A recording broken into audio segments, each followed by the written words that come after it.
Hello, everyone. It's Sunday, so that means we're streaming. I'm Only Black Mage, and we are continuing our adventure with Death Stranding. And I use the term adventure very loosely.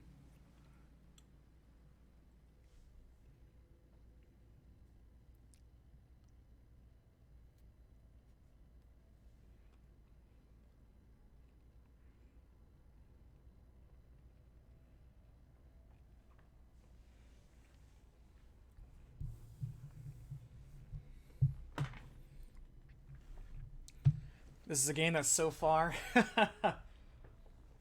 kind of wish I was playing something else more interesting, like Kingdom Hearts Remind DLC.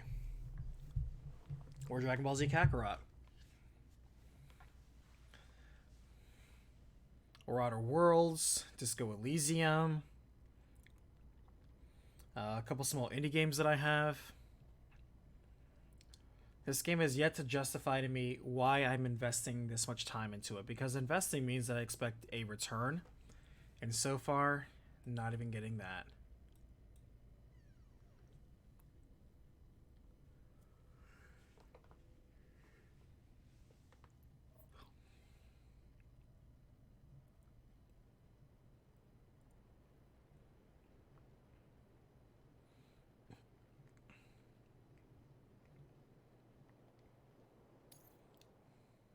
Scanning bridges ID.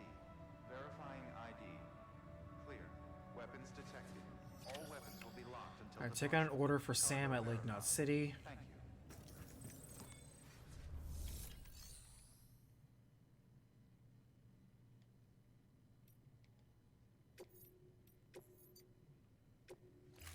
Forgot we got this data chip.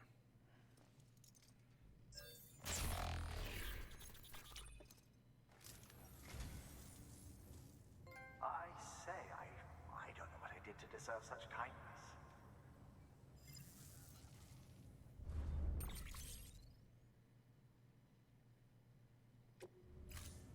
Thank you for your contribution.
Delivery to a mountainous area. That's not too far. Client is a first-gen prepper. Old school. Been in and out of shelters since before the deaths. Your destination is a shelter south of Lake Knot City. You'll be handing this one off to a guy we call the Craftsman. Repairs, modifications, you name it, he can do it. Makes weapons too. Nothing lethal on account of his pacifism. In fact, your destination is a shelter. I kind of want to do all three of these deliveries. The package you're carrying contains a network-ready. This is a somewhat unusual order. You're going to want to review the key points in the summary.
catch you. To think that their parents were porters like you who risked life and limb to try and keep our country together. And now the broken children carry on the work without any understanding of what it once meant. It's a ritual to them. The delivery. An insatiable addiction. And they'll be coming for you to get their next fix.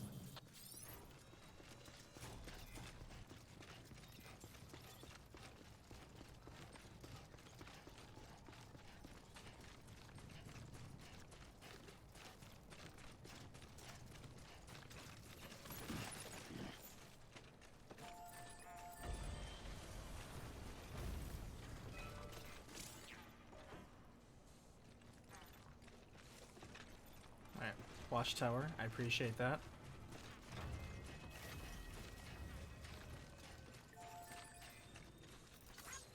Today's a good day.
Man, they are fast.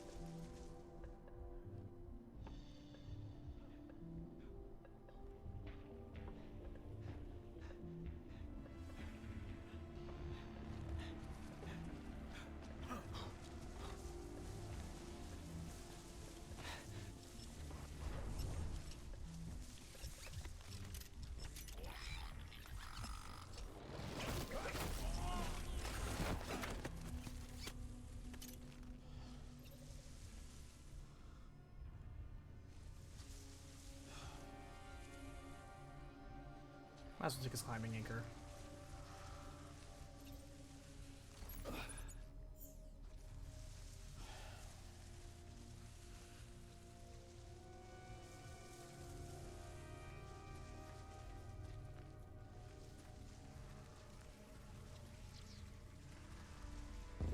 shit.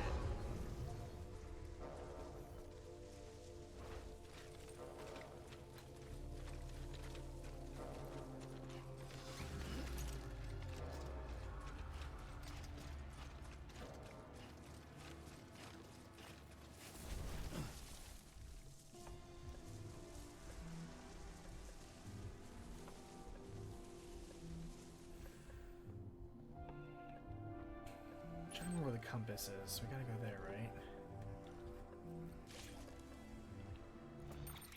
Let's see. Yeah, I'm making it over there.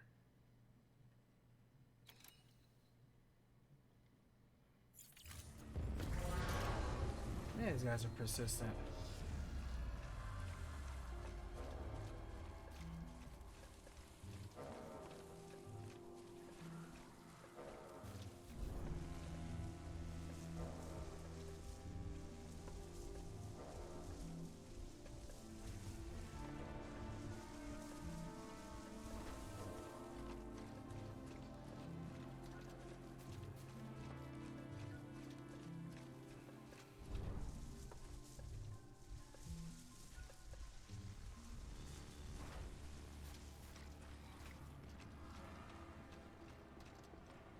Pretty sure I can sneak on this guy.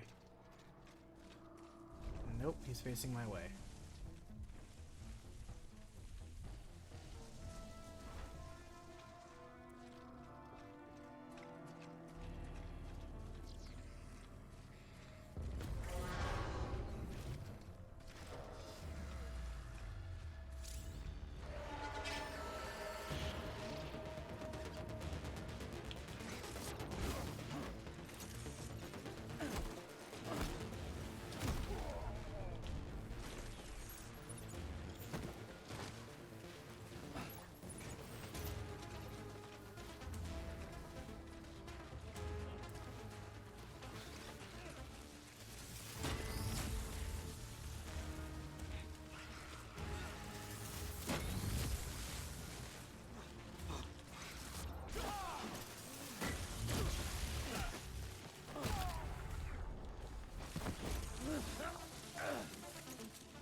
Man, destroyed metals? I didn't want that. Climbing gear sounds pretty good though.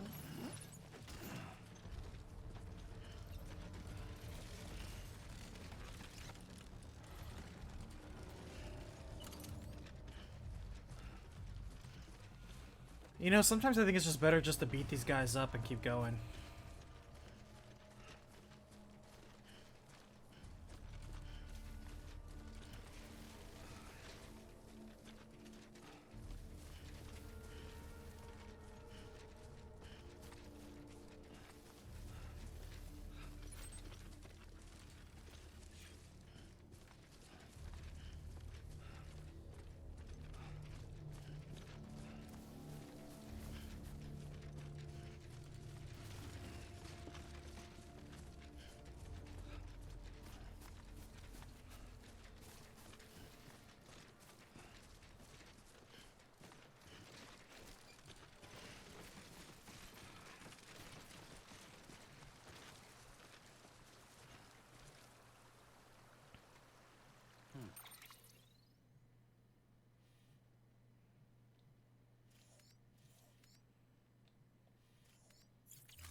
Beginning scan.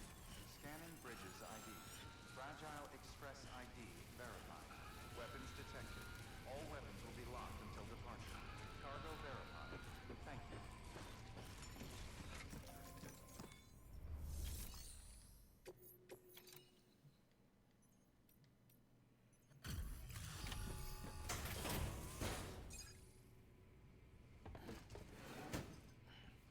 Delivering cargo. Thanks. Sam Bridges, I presume? I've heard of you. The man trekking across the country trying to reconnect folks. I appreciate you bringing me this. I do. Times have been tough without Fragile Express to handle deliveries. Now, let me just check the cargo. Huh. Wow. You took really good care of this. I'll let Bridges know how the V&V testing goes. Thanks again.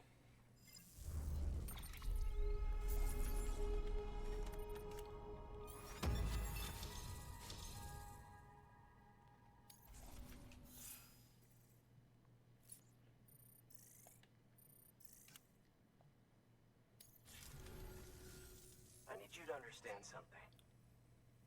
It's about Fragile. You might have heard she helped terrorists, that she didn't care who got hurt. But I'm telling you, that's gotta be bullshit. Her and her people put their lives on the line to get us what we needed. She's a hero through and through. Everything's relative. Look, I was born in the shelter. The only world I've ever known is within these walls. So when people talk about America, I can't even begin to imagine it. But if that Cupid connects me to everyone else, I won't have to. So yeah, I want to join the UCA. I want to see what I've been missing.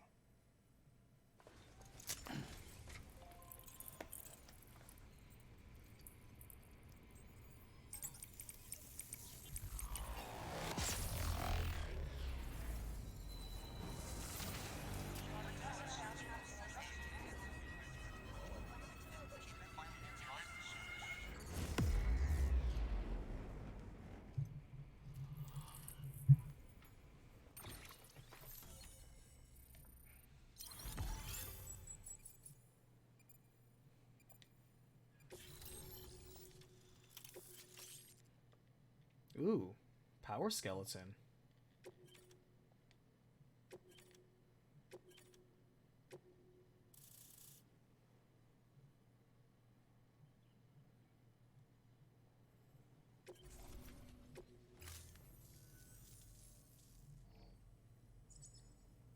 And with that, my standalone 3D printer is capable of chiral printing.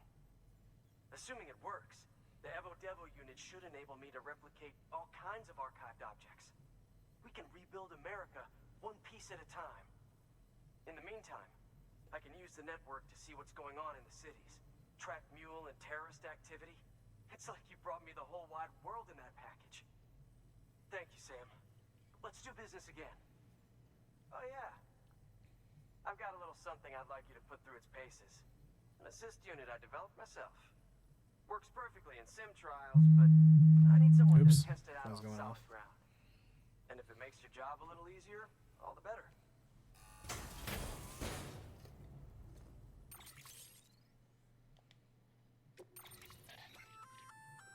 Sam, active skeletons attach to your legs and augment your physical capabilities. The one you've got there is a load-bearing AS, designed to reinforce your joints. Just wearing an AS will provide additional support, but you can also boost it to maximize its potential. Go ahead and take it for a spin. You won't be disappointed. That's cool. Can I equip it?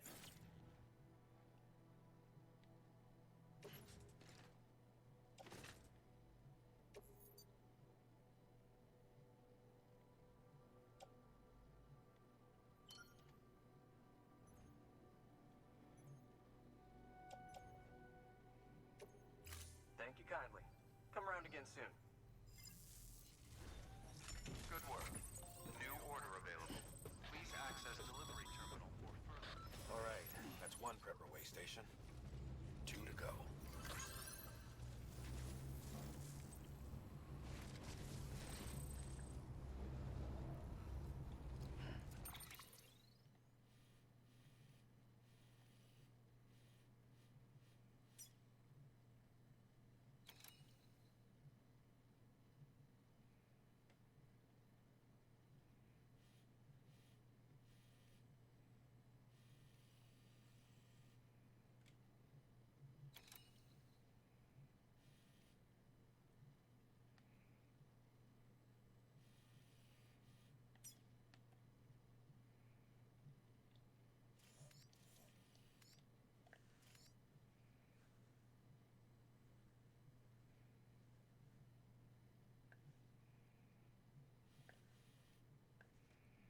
Man, this guy's in some rough part. Alright.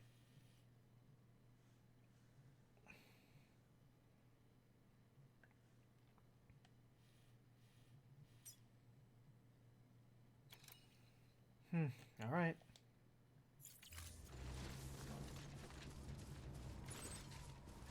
Thanks again for everything. Weapons restrictions lifted.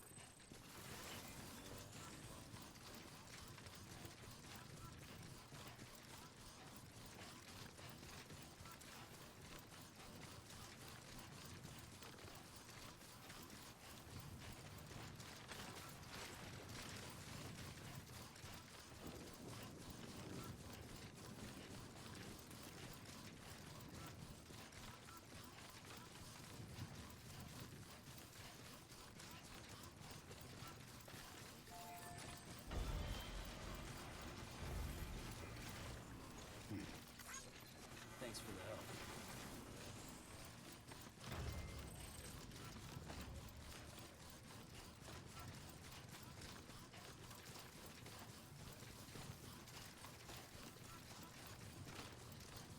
I feel like being able to run, already an improvement.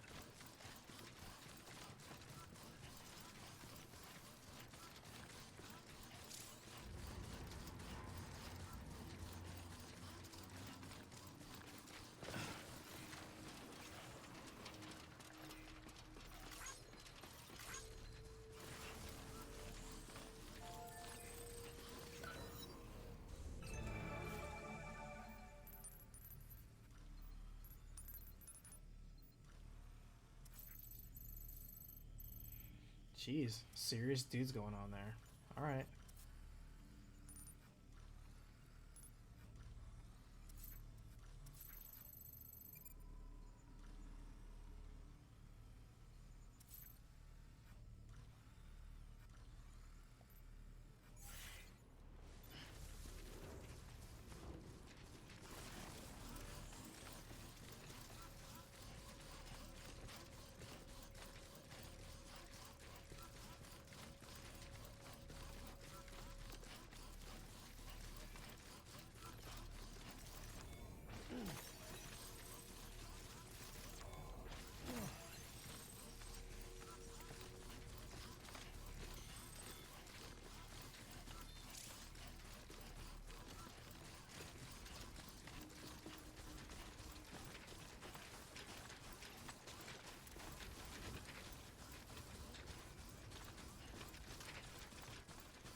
That wasn't so bad. Hello, Marie. How are you today? Beginning scan. Scanning bridges ID. And Dark, how are you? Express ID verified. Weapons detected. All weapons will be locked until departure. Cargo verified.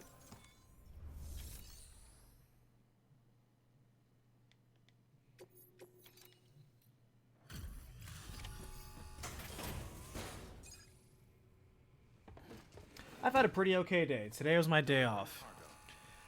I spent half the day I've been expecting you. You are my lifeline. baking, I've only managed to get this far thanks to poor the other half watching the first season of Star Wars The Clone Wars, which I'm really positive on. I like it. Good. I'm gonna keep watching it. And This is great. just came back from an evening of Thank you. sharing a good drink with a couple of coworkers, having a good time with that, and getting I'm about an hour away from being done with the final script scrub of Xenosaga Episode 3, which means I'll be finishing things up probably tomorrow night. and doing hard post-production on Tuesday. Again, my goal is to get it done by the end of this week.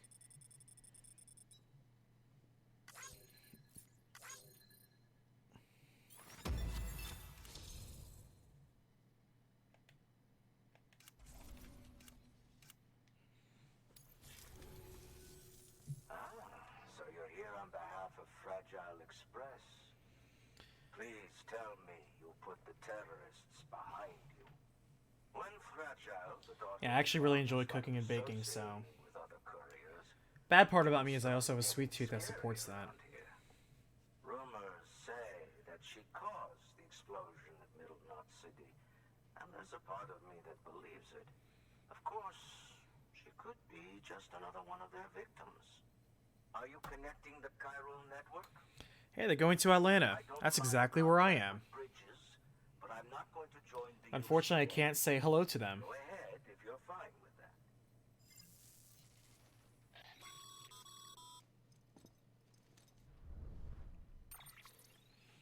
Maybe you already heard it from Fragile, but preppers who don't want to be a part of the UCA can still sign a contract with Bridges to join the network.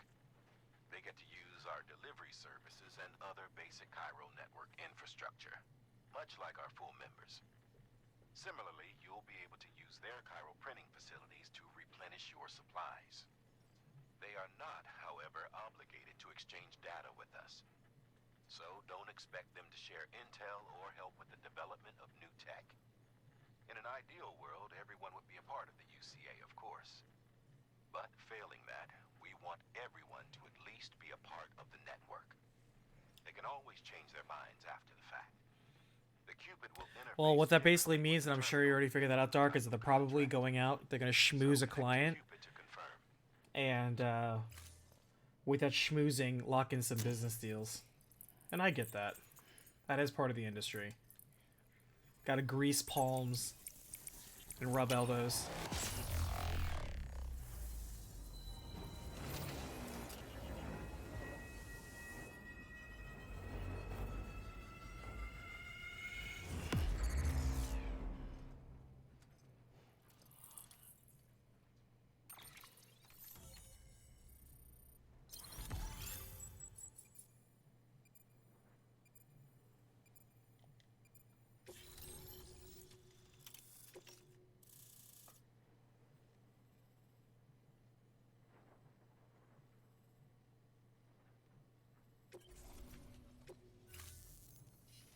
The company just got too big.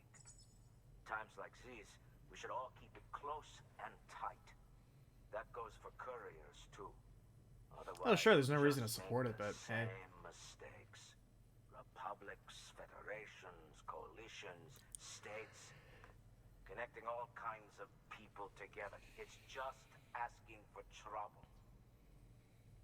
Sorry. It's been a while since I last talked to anyone. None of these holograms have anything interesting to say. I just now realized I can skip past their text. Good work. New order available. Please access delivery Good job, Sam. for further information. That's 2 prepper way stations integrated into the...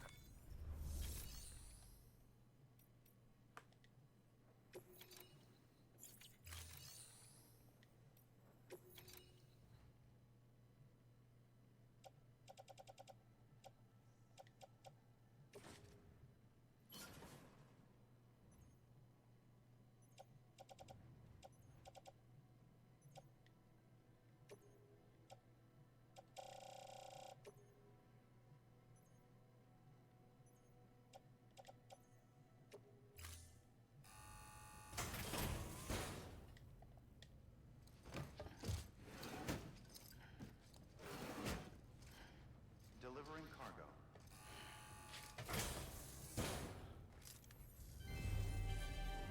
Thank you for your continued support. And so you're moving out, Marie's getting ready to move out, or maybe not, or at least try to find a new job.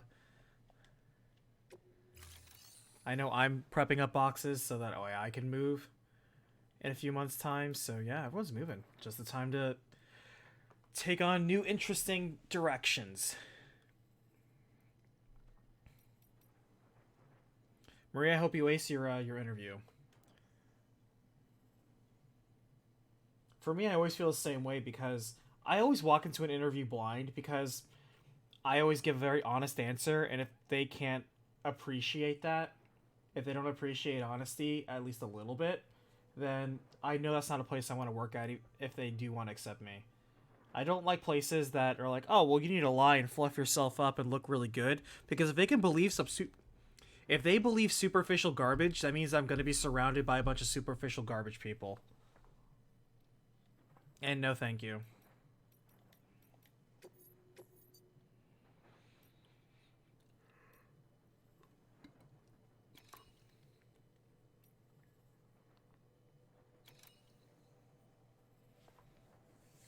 What is my objective here?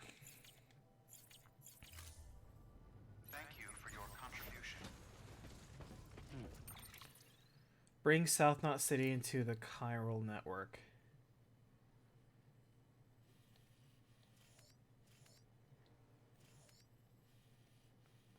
Alright, so I need to go back to Lake Knot City. Alright, well, since I'm going back to Lake Knot City, I might as well bring back this garbage.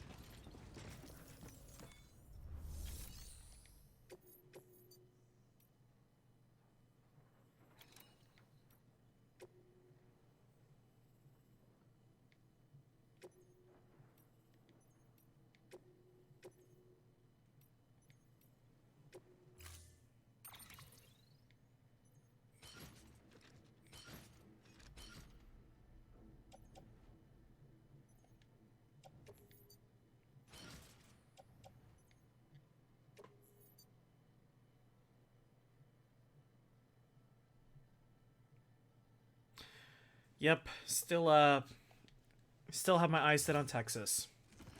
Going out west. Order assigned.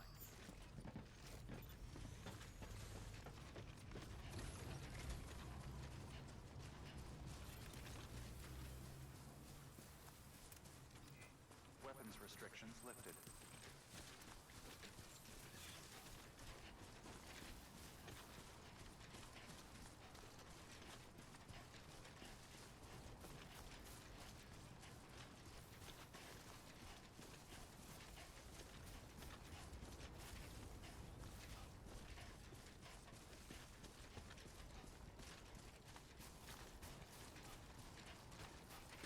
Oh, perfect. I was about to use this too.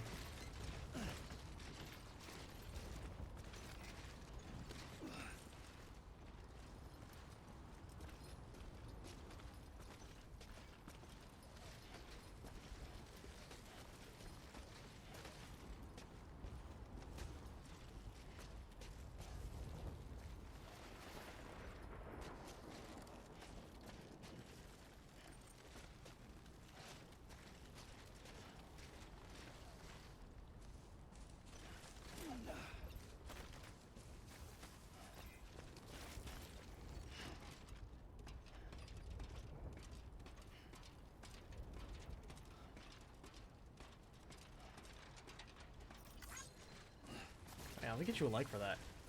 Tactical.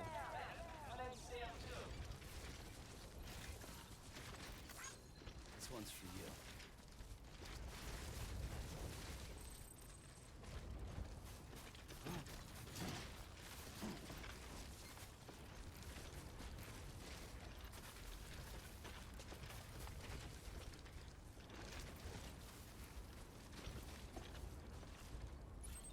I'm going that way.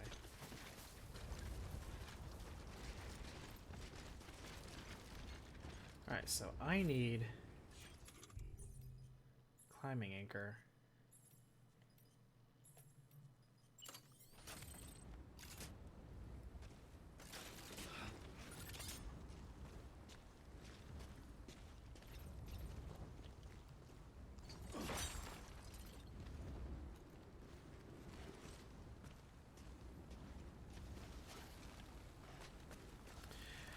I am still on the quest for figuring out if this game is fun or interesting.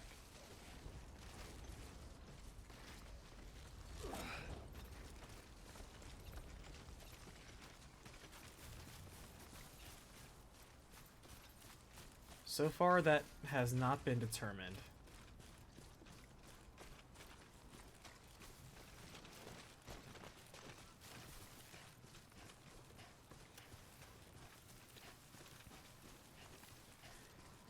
I've conducted so many interviews myself, it's always very nerve-wracking to be on the opposite side.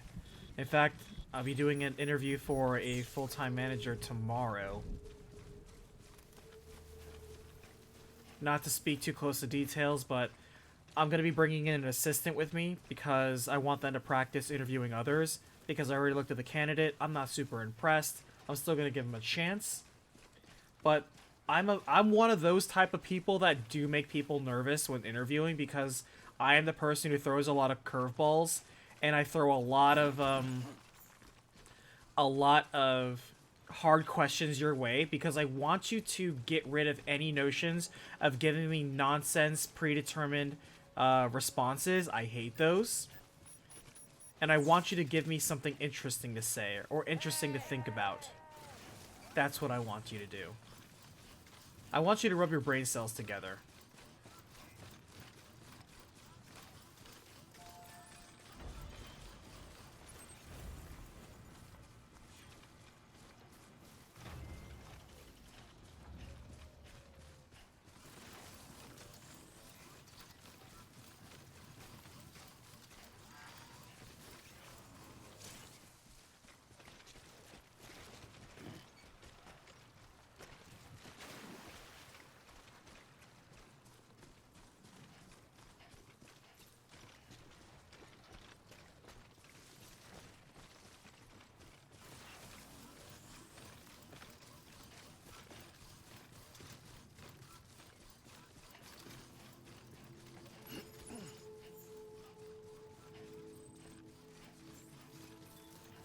Beginning scan. Scanning bridges ID. Verifying ID. Clear. Weapons detected. All weapons will be locked until departure. Cargo verified. Thank you. Right, so I have to stand here and let this charge up.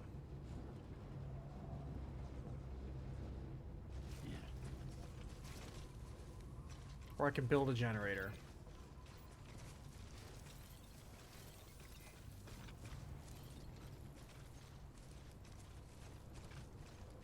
I kind of want to build a generator.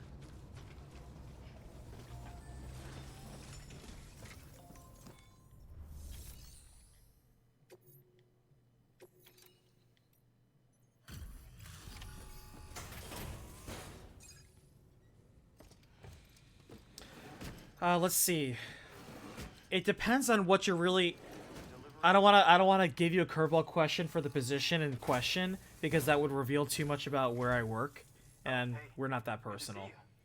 I have no intention of revealing such personal details about compromising that and representing the company I work for. But let's see. A couple of the easy ways that are red flags that I look at when I look at anybody's resume. First thing is any gaps in employment.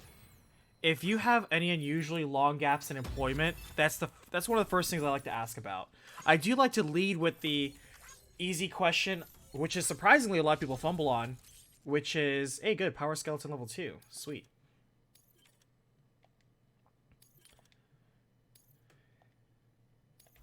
Which is, so why do you want to work for XYZ company? And so many times people fail that first question. It's like, well, I'm really passionate about blah, blah, blah. And I'm like, okay, well, that's a good start, but this is a retail environment. You do need to have that passion, but you also need to have, like, this sort of skills. If you're applying for a supervisory position, then I do make sure you have at least a year of supervisory experience. I don't require 5 years. That's old school mentality. Because if you've survived 1 year, you can probably survive another 5 years. I do look, especially since if you're looking at the retail environment, I absolutely like to see if you've survived a holiday at any retail environment, preferably, or at least a holiday in any fast-paced environment. Like, I'll accept food industry or anything service-wise. Because if you're used to dealing with a lot of people in a very stressful environment in one spot, that's a transferable job skill. Again, I mentioned the gap in history. That's a big one for me.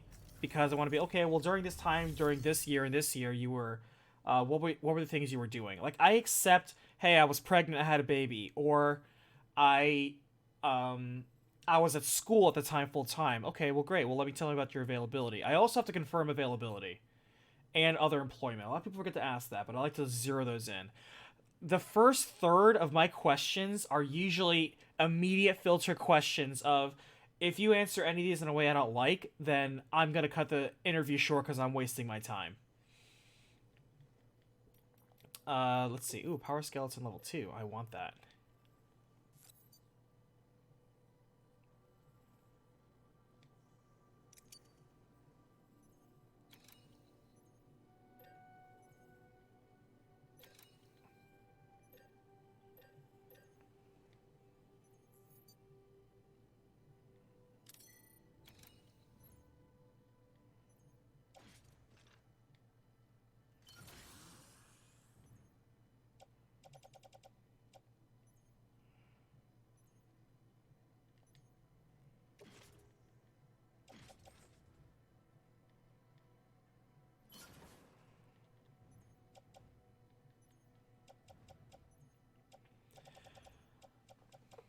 Anytime somebody gives me very vague answers, I love zeroing in on examples.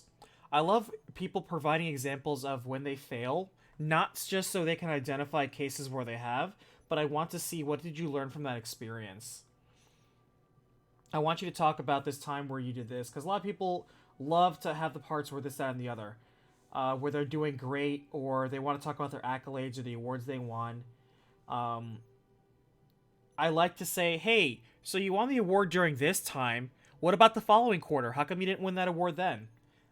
Because if you're gonna if you're gonna ask me to focus on this thing, I'm gonna immediately take it, turn it around, and say, well, instead of this thing, how come you didn't fail, or how come you didn't succeed on this other thing? Why didn't you succeed more frequently or consistently? Another is I will use, especially if this is a group environment, I like using the success of one person of, hey, Joe over here did a successful of this thing in here. Uh, is there anything you can give me to compare why I should hire you over Joe over here? I love to make them fight. I also love to end the interview with, so we're doing, many interviews for this exact position. And of course, we haven't made a decision yet. We will contact you as we make a decision. If you don't hear back from us, it's because we decided to go with another candidate. I'm very upfront with them. I'm going to say, hey, expect to be rejected. I will contact you.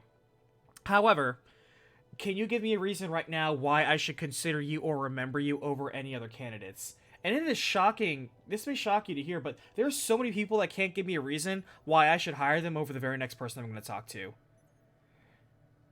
It's like, can you please give me anything remarkable about yourself? Now, put on the spot, I would also struggle with that same question.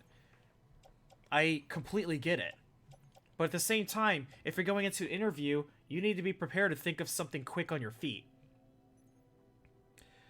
I like saying, okay, so what are the assets you learned from this job that are going to help you succeed on this? This is a highly competitive team. We're frequently flagship. We get a lot of corporate visitations because of the success we have. I'm used to running a #1 team. So where exactly are you going to fit into this to where you're going to be an active player and contributor on this? Give me a day-to-day example of what you're going to be doing. Because everyone loves to promise the moon. I try to phrase questions in ways you can't give me a promissory note. I hate those. I hate promissory notes.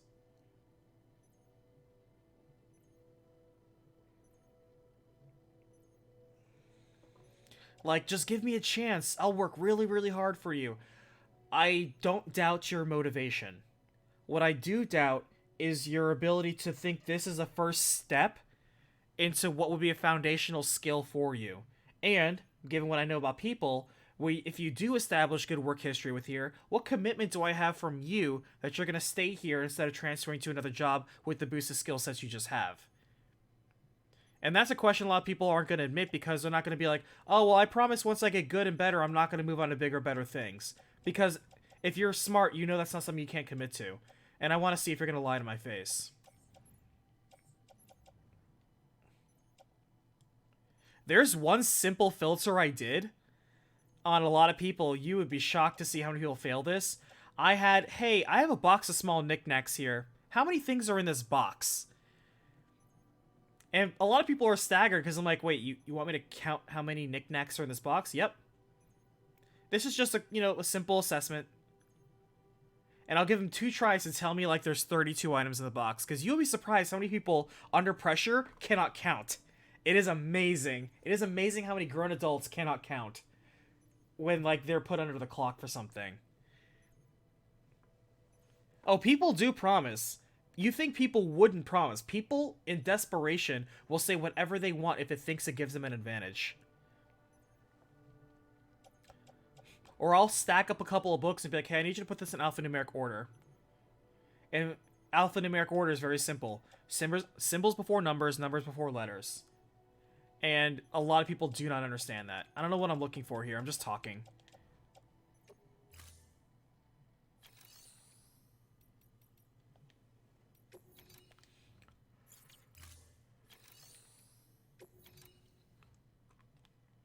Let's see. I don't want to cycle any garbage.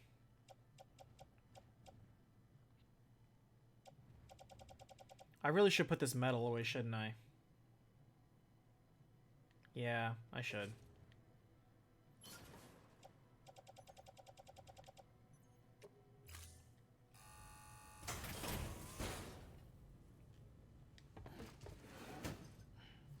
Delivering cargo.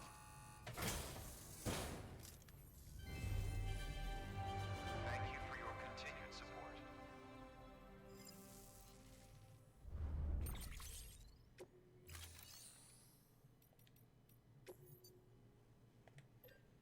Alright, so I want to create a PCC.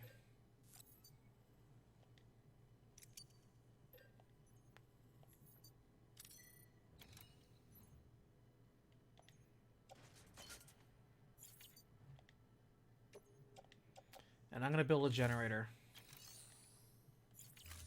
So we got these robot leg attachments now that help us now run, which I appreciate. That's super, super handy. Alright, we're going to PCC it up over here.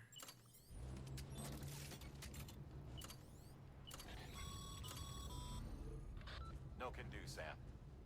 Structures can't be built that close together. You'll need to settle for a different spot outside the sensor ring.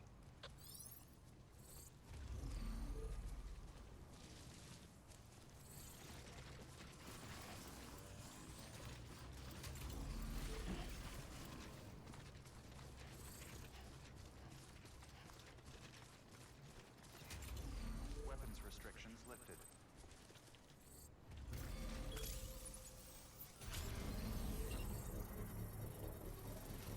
That's weird. So I built a level 2 of these little robot legs, and it's still the same power. It didn't recharge.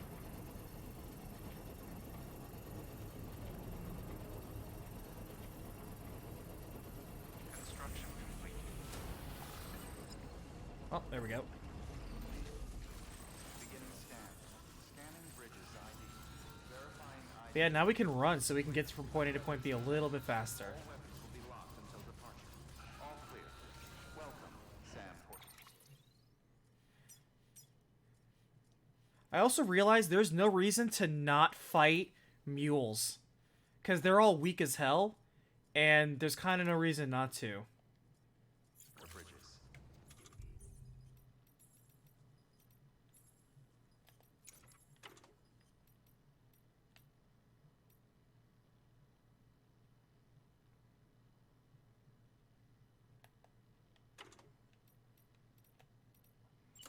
Just gotta equip some rope.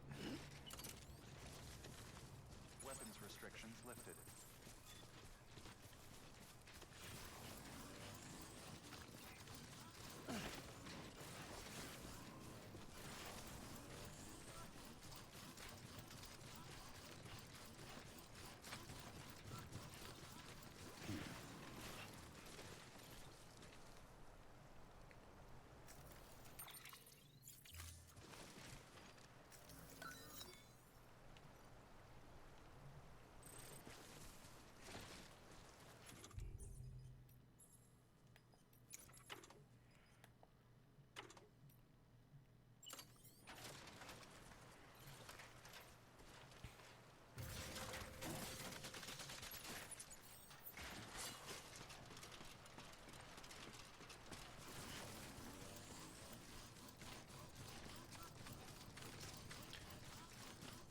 But I'm definitely a,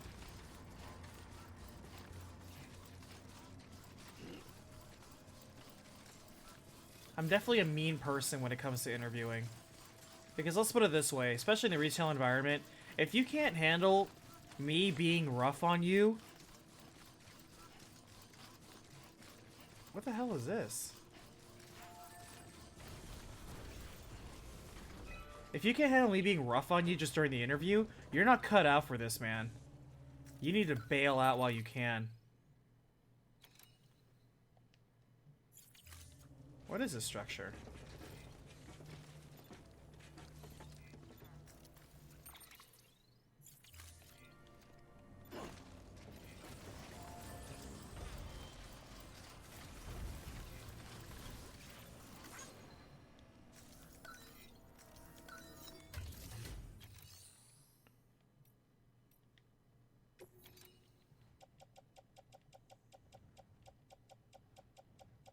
Wait, what do you mean there's nothing in storage?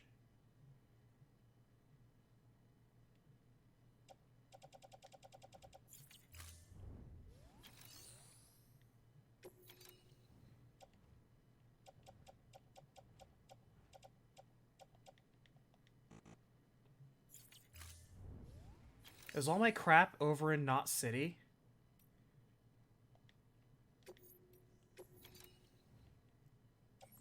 Okay, there we go. Wait, hold on, no. I have more stuff here.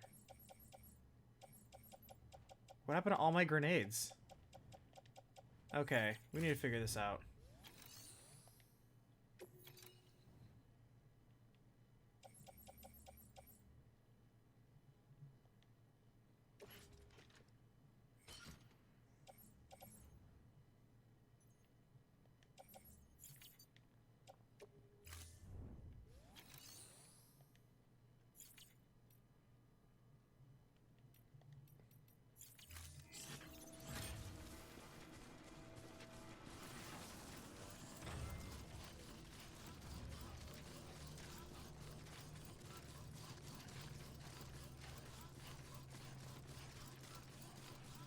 Hey, here's a generator. Sweet.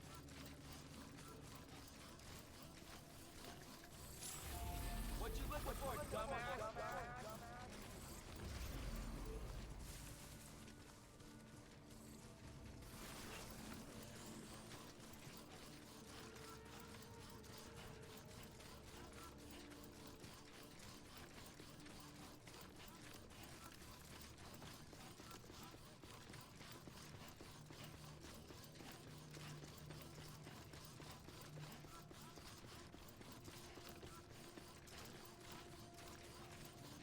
My resting face is a very angry face. People look at me and think that I'm constantly angry.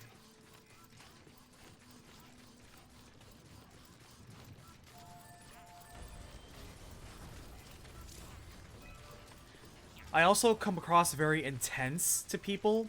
I think it's because I'm very serious-minded. And I don't have a wide range of expressible emotions. And so because of that, a lot of people usually misunderstand my intended subtleties when I'm trying to say something. And that's why a lot of my humor comes off as very dry. That's also why I can get away with hiding a lot of very dry jokes in the middle of my recapitations, which some people catch. Sometimes puns, sometimes references.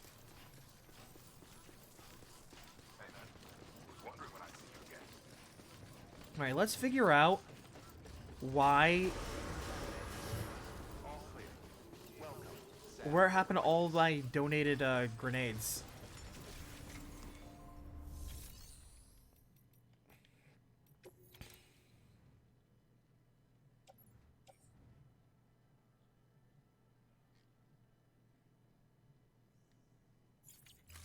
I only have one grenade out. What the hell?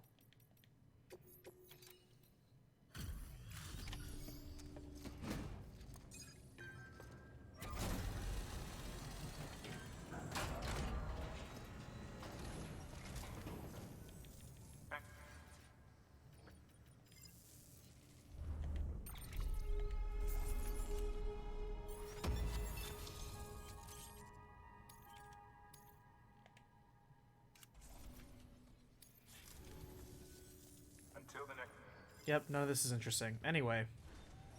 Good work. New order available. Please have...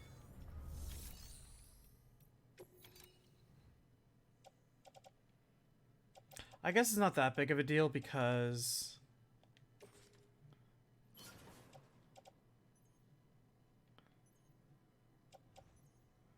What happened to the ceramics I just had? I don't understand.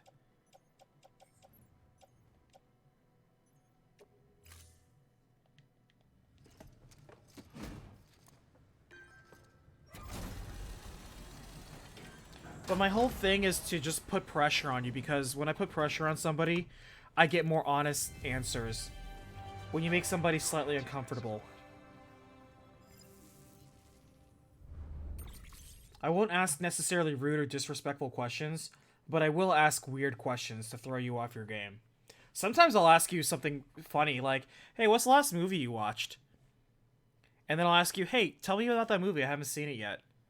And sometimes I'm interested in literally just seeing about what movie you watched. Sometimes I can build a connection, but also I just mainly want to see how well can you communicate something. You know? Sometimes when you tell somebody, hey, tell me about this movie, like what happened in that movie, and they give you a garbage description. I'm not saying I'm the king of recaps or anything, but some people provide very weird recollections of how they want to describe what happened in a movie. And sometimes they overcomplicate it or oversimplify it, and that gives me an idea of, say I ask you for a daily task report, how are you going to choose to communicate something to me? And if anything, it also acts as the third purpose of getting the person to relax.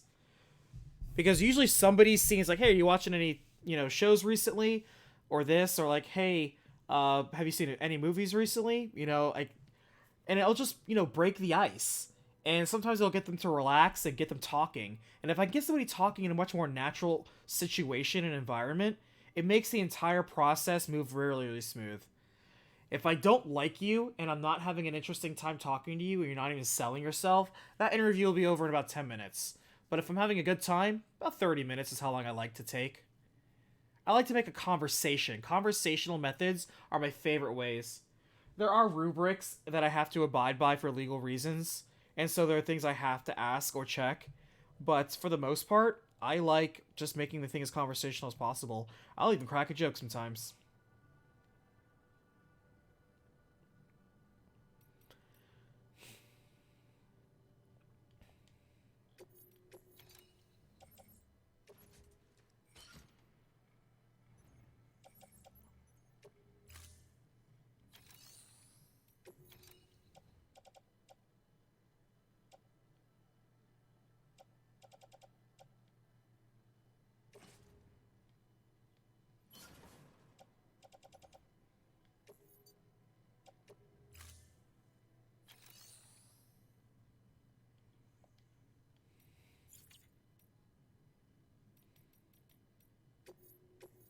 Oh wait, I'm supposed to deliver this. Okay.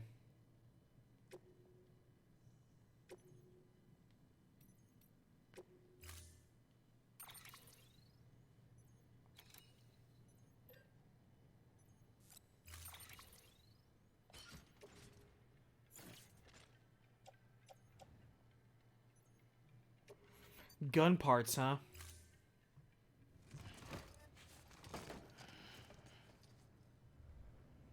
Thank you All right. for your contribution.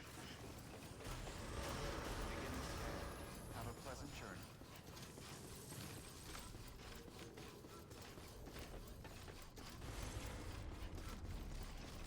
Let's go, robot legs.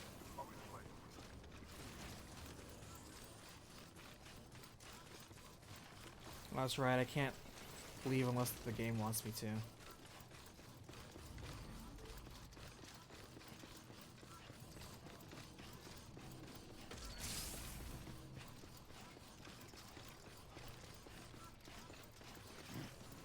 I forgot those designated entry and exit parts. Why? Who knows? Keep on keeping on.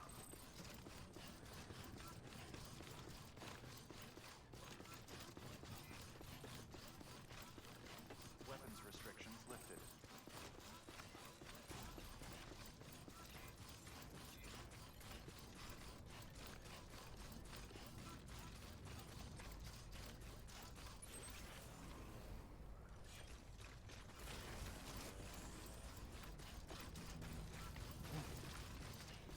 Huh. So, does anybody want to talk about anything as I walk past this giant landmarkless terrain that I really hope BTs are not part of?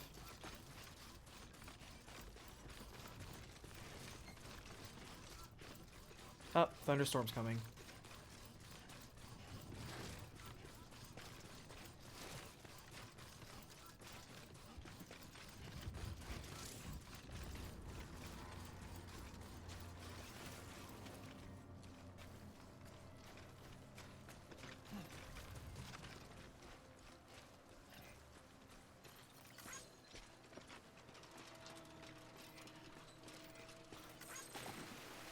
Every single week, because I'm not going to be moving out for like another couple of months.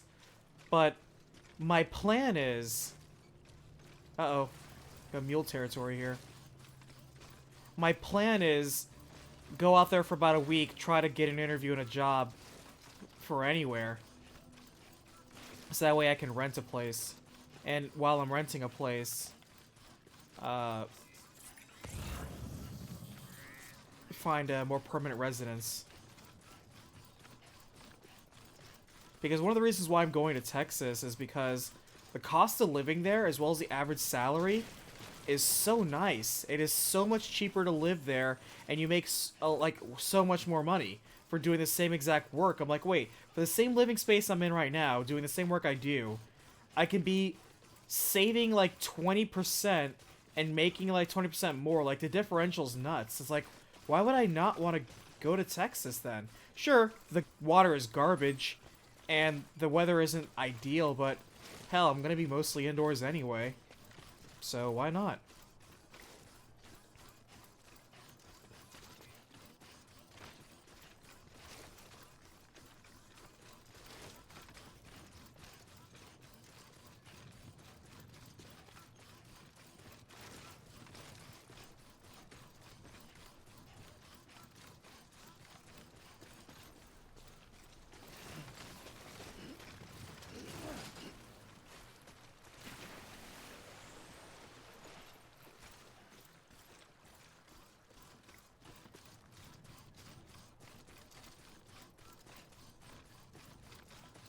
Look at that mountain. Good lord, we're gonna have to climb that mountain, aren't we?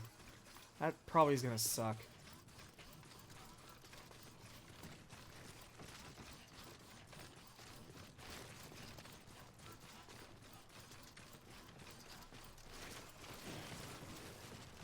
Oh my god, a generator. Exactly what I needed. It's almost like the person running here was using a frame just like me. Yep, I'm gonna thumbs up the hell out of you, bud. Thanks for the help. Brilliant. Perfect positioning.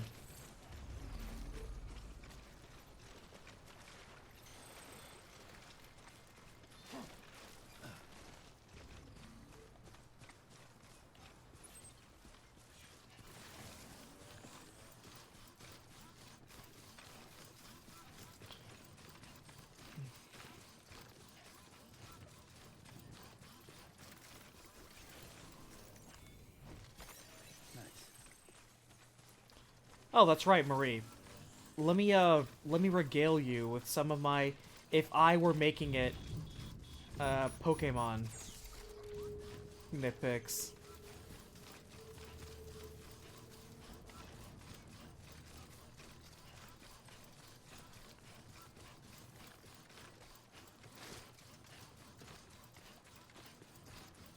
Oh, actually, we don't have time for a story. We're almost right where we need to be.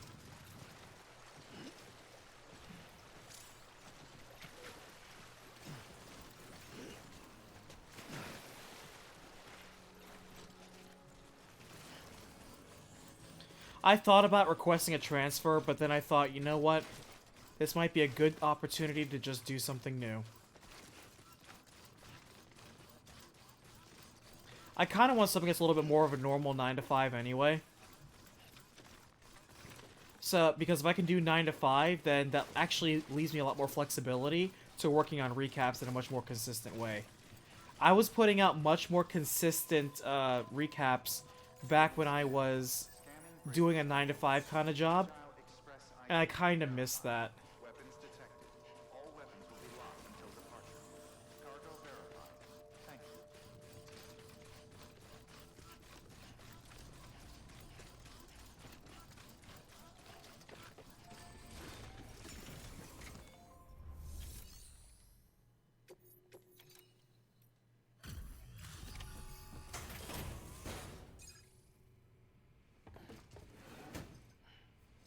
delivering cargo. You're not with Fragile Oh, I get it. Well, thank you kindly.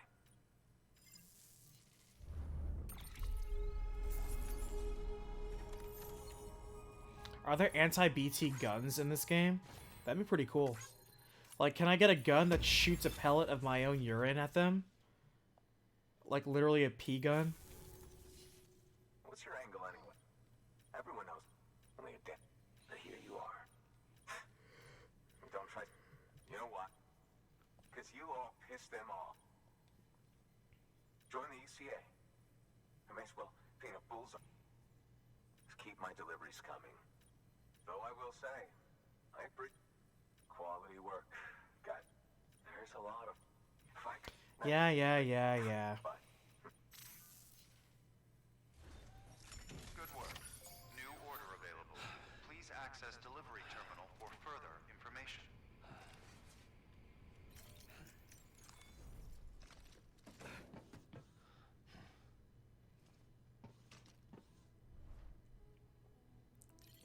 I'm gonna massage my shoulders.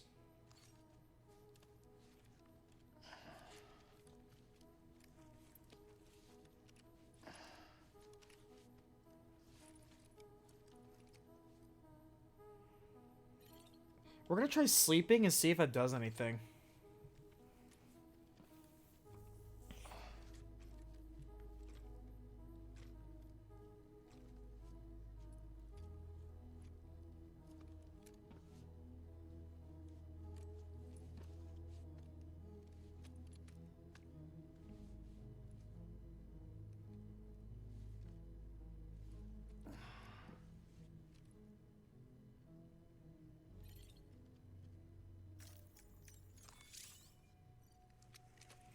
If Sam's sleeping, it might be time for you to take a break as well.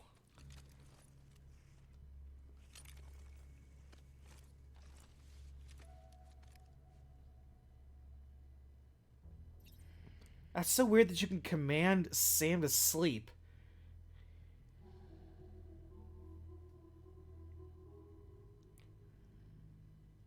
Also, isn't it weird that there's no day and night cycle in this game? It's always daytime. Have you noticed that? I just now noticed that. This game doesn't have a night cycle. It's always daytime. The sun never sets on the United States in the future. How weird.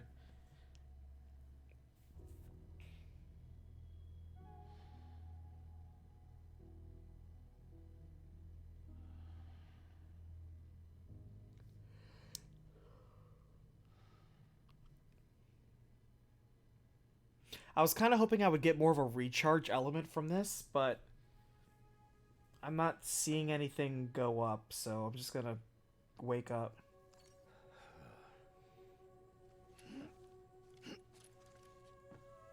Time's relative, it looks like.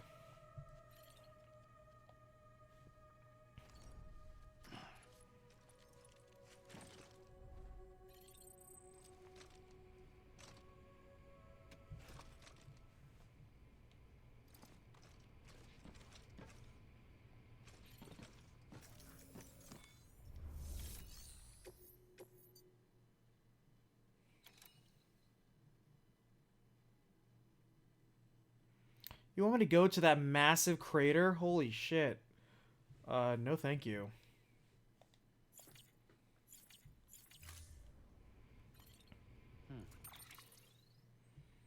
Oh wait, I have to. Okay, never mind.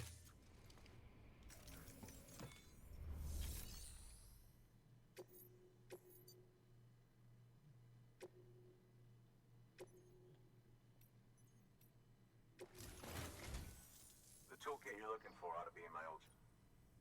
It's been tagged, so I'll unlock it remote. Oh, and take some. Nothing you'll want more when those. Here's open it. Well, I'm just wondering what the heck happened to...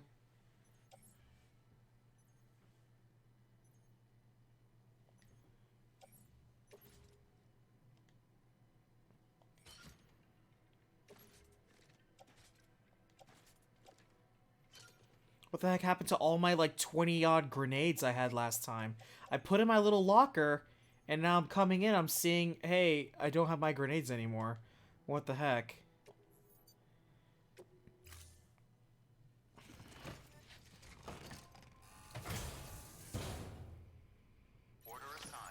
Alright, so we gotta go get a toolbox from this dude's... from the destroyed city over there. And then come back and bring it.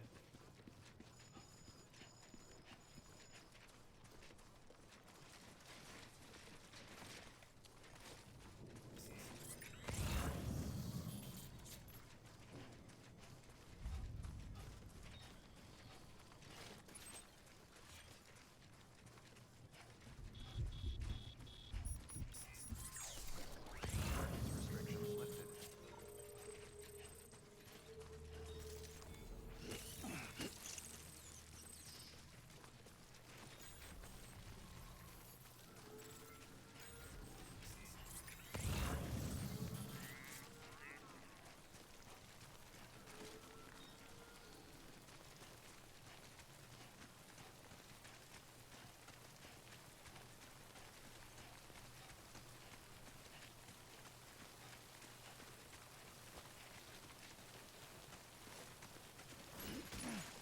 Actually, I can't just rant on demand. Because, like, I don't like repeating myself unless I write it down. That's why people say I should always record these things whenever I go on my very long rants. And that way, I can just post it and that's free content. But as much as negativity sells on the internet, I don't necessarily want to shill negativity.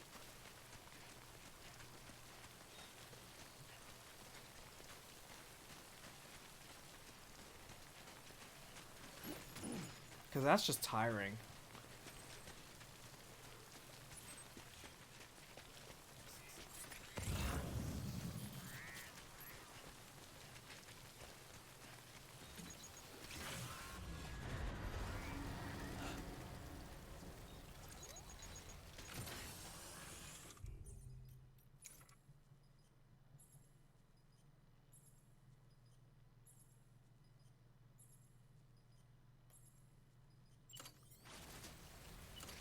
Alright, we're gonna throw some of our bath water out of BT if it gets too close.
Alright, so that did nothing.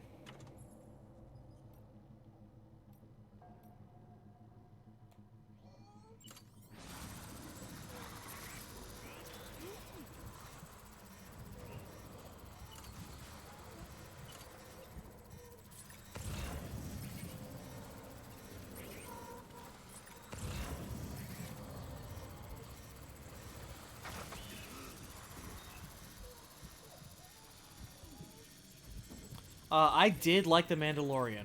I thought The Mandalorian was really good. I guess I could talk about Star Wars Clone Wars right now because that's what I'm right now watching.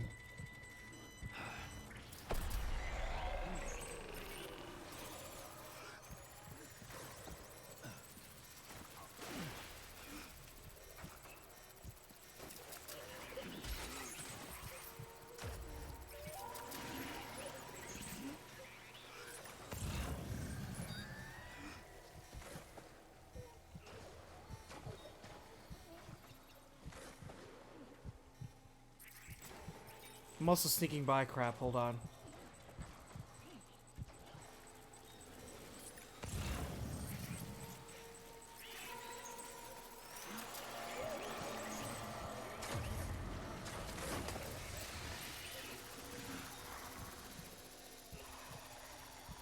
Wow, you really can just throw your poop at them.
Oh, look at that. You throw some poop at them and they go away. Like, instantly. These guys really do not like having poop thrown at them. I mean, I can understand.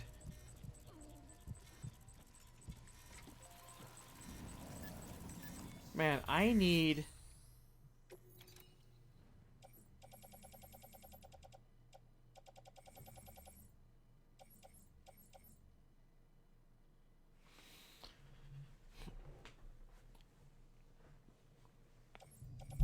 Holy crap, this place is a... That's why people want to go here, is because this place has hundreds of materials. But good luck bringing it back, because it's in the middle of enemy territory.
My baby's freaking out.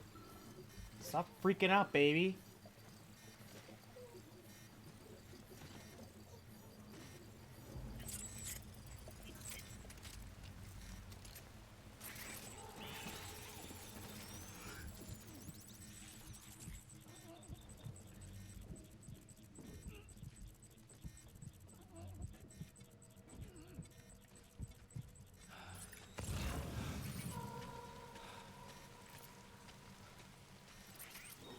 Suppose let me get to someplace dry and rock this baby to sleep.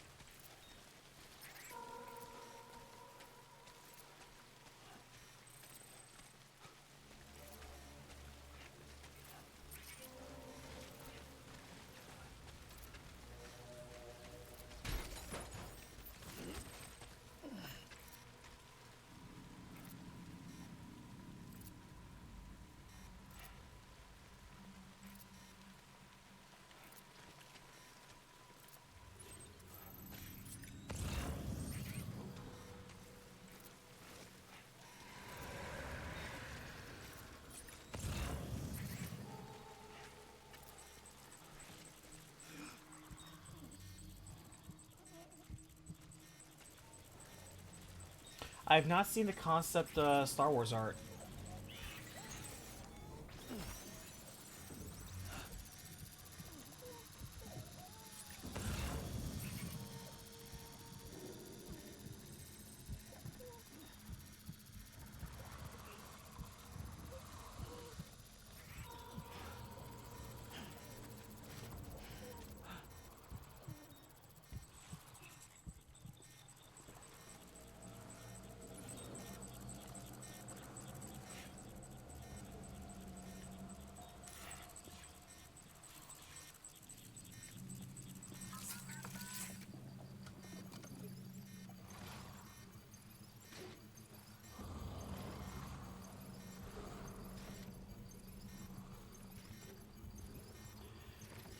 But I like the simplicity of the Mandalorian. I like how it kept things very focused. I like how the entire, series run for season 1 was written intended to be a story that needed to be told in that amount of time. I really enjoyed that. It didn't feel like it was, hey, let's just make 8 isolated episodes. There was clearly a plan, and I appreciated that.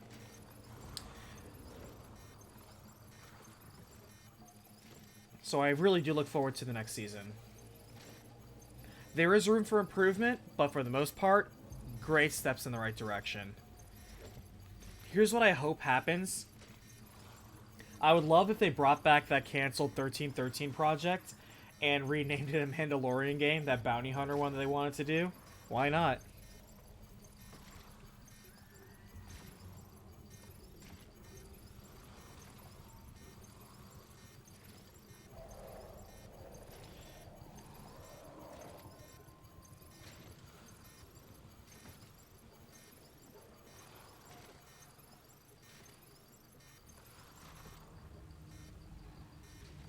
Alright, baby levels have been replenished.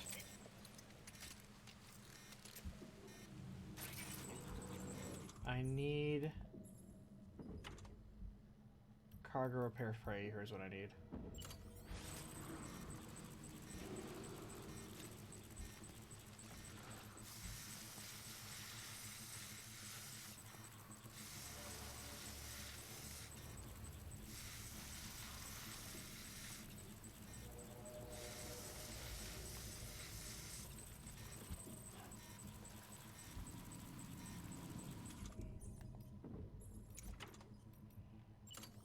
Alright.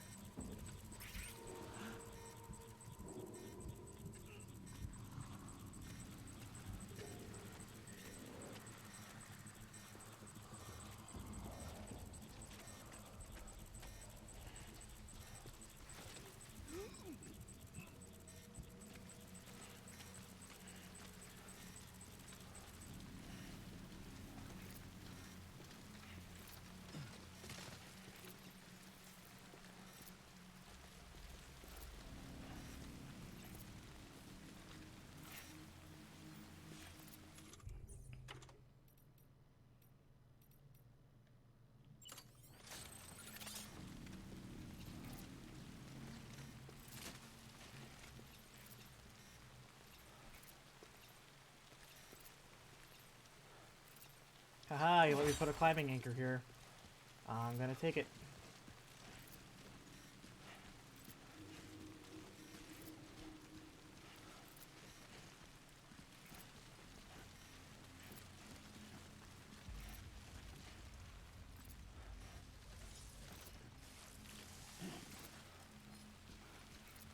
There we go. Hopefully that'll help somebody who just wants to climb that wall.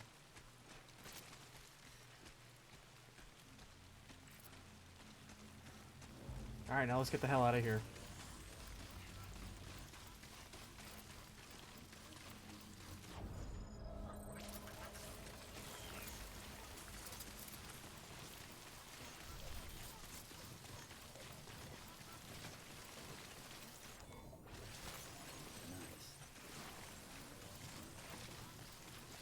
And now that I set up that thing over there, it should be really easy to go back and farm that area for supplies. Is what I want to say, but I have no intention of going through this area again. Yeah, the Obi-Wan show is interesting. It's funny, as I'm watching Clone Wars, I really like Obi-Wan, because he's very observant, and he's very smart, and loves to troll people. I like it. He's constantly smirking at everyone, and I'd be lying if I said he reminds me of me, and I love that. He's having fun at most everyone else's expense. I love that. Fragile Express ID verified. Weapons detected. All weapons will be locked until departure.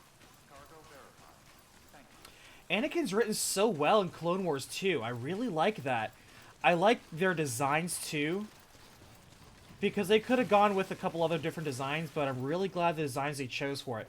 Now, there are some character designs I don't like. I don't like Count Dooku's long horse face. That really bothers me.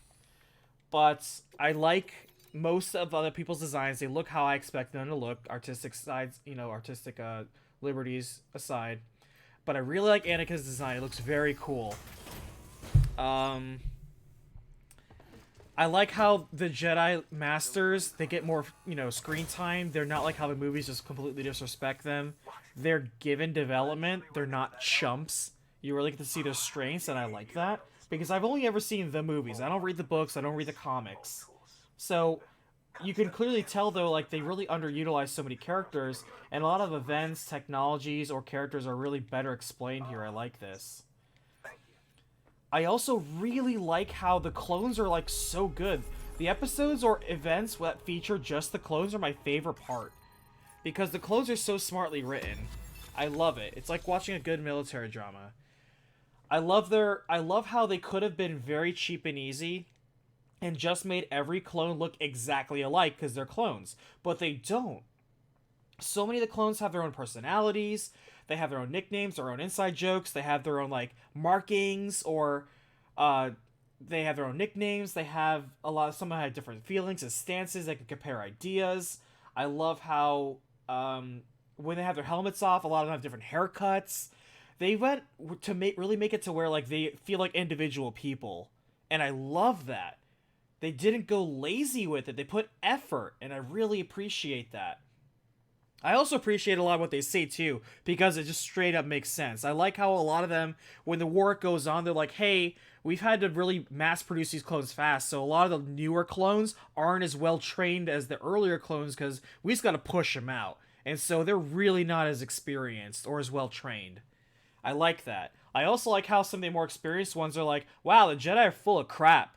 They have no military training. Half of them are just peacekeepers. They don't know what they're doing. They don't know military maneuvers. They're not good generals. They're not very good about a lot of these things. They are terrible, but we still have to report to them.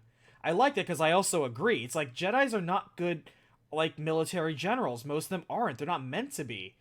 And so to force them into that role is not very good. Some naturally adapt better, but for the most part, they're not great military commanders. They make a lot of bad calls and impose a lot of mistakes that get a lot of soldiers killed. And I really like how they treat that. It's funny how on the nose a lot of the humor is. Like, sometimes they do dumb, obvious jokes. Really stupid humor that's clearly written for kids. But in the same time, they're not afraid to just flat out murder people on screen. So I really like how it's written for both kids and adults. I like that. I haven't watched Star Wars Rebels. I did catch a couple of episodes of Rebels. Like I said, I'm watching Clone Wars because there's so much hype about Season 7 coming in. I don't know anything about it, but, I have Disney Plus, so I might as well watch it. And I've always been curious. I've heard good things. And I could definitely say that Clone Wars, so far, I watched the first season, and I'm watching, like, 2 or 3 episodes every single day, is great. I like it. I love uh, the old war architecture. Like, I love watching the old cruisers and fighters. They look so cool. I really appreciate it. I like how you see how a lot of the early military commanders are just dudes. They're not all clones, but most are. I like that. Ahsoka's interesting because she's like, yeah, I'm the plucky, enthusiastic young Padawan who's hip and cool, and the kids can relate to me. And I'm like, wow, that's really annoying. But it's cool because inside the show, they're like, wow, that's really annoying.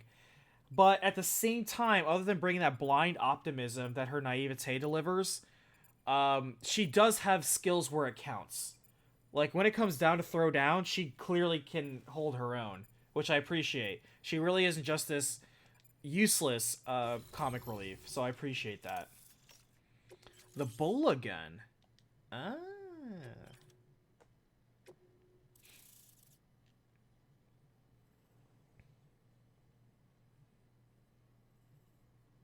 It's not dark, but it's not afraid to talk about dark things. Like, this show has a body count, and they talk about a lot of interesting conflicts of philosophies, morals, the gray areas of war. I really appreciate that. Like, this is exactly the stuff I wish they talked more about in the movies. It's really cool. I like it. Really well done. Now, season 1 is very episodic. I thought it would be a lot more serialized, since there's 6 seasons of it, where, you know, there would be overall overarching plot lines, things like that, but there really isn't. There's not a lot of stuff set up in season 1. I'll be starting season 2, you know, later this week for sure, in between editing and stuff like that, but I'm just so surprised. I do like how Anakin, though, is better written, though. He's not like, I'm just reckless and dumb. Like, he's fierce. He's fierce, but he's very focused. And I like seeing him in that mentor role because he does genuinely care about helping Ahsoka, which is pretty cool. And it might even work on BTs.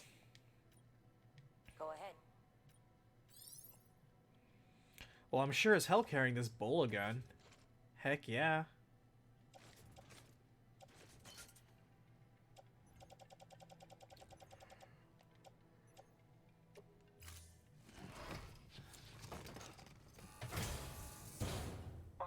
You've done your bit. Time for me to do mine. Good work. New order available. Please access delivery terminal for further.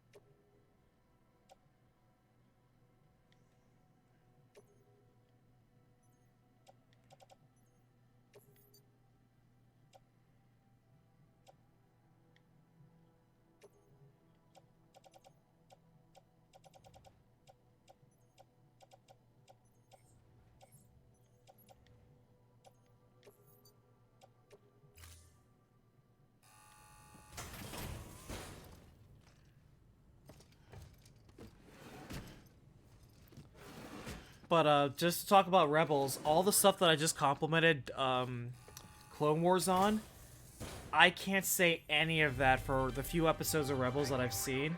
Now, I'm told they course correct and they got a lot of feedback and fixed season 2, and it's a lot more focused and a little bit more serious, like what I like about Clone Wars. But man, just the first few episodes of Rebels, and like, this is a show written for dumb children. Not even just children. This is a show written for dumb children. That, like, 90% of that cast is so unlikable. And everybody has plot armor. And nothing's taken seriously. It is so insufferable.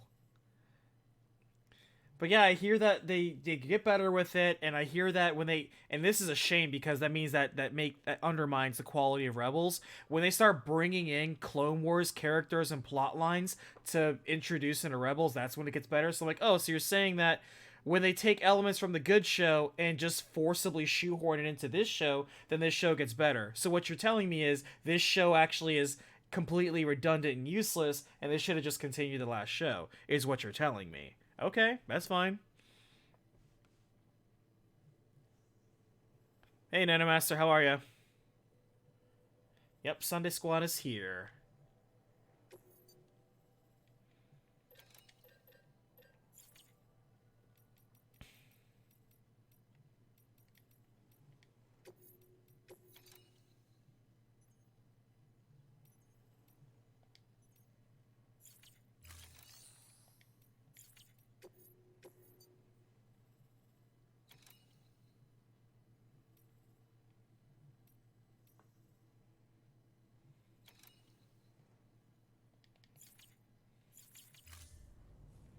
Alright, what's the plot say we got to do? Bring South Knot City onto the chiral network. Okay, well, where... That's Lake Knot City. Where's South Knot City?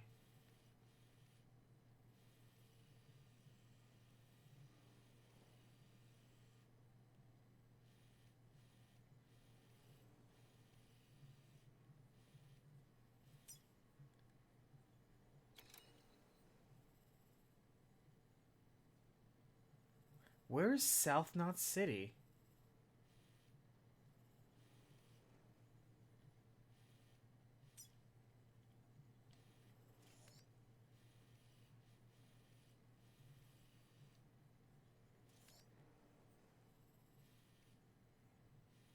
Am I maybe supposed to just run back to Lake Knot City?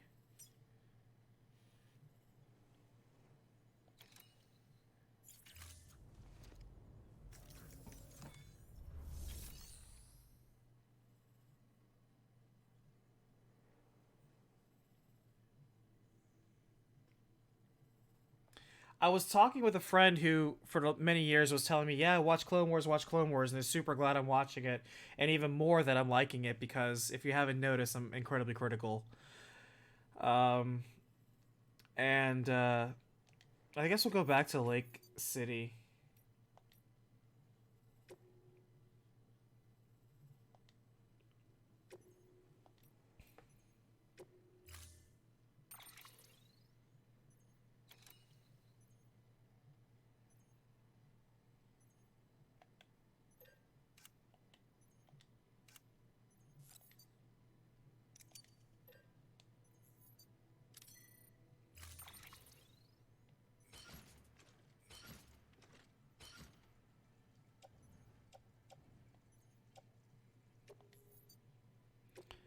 And I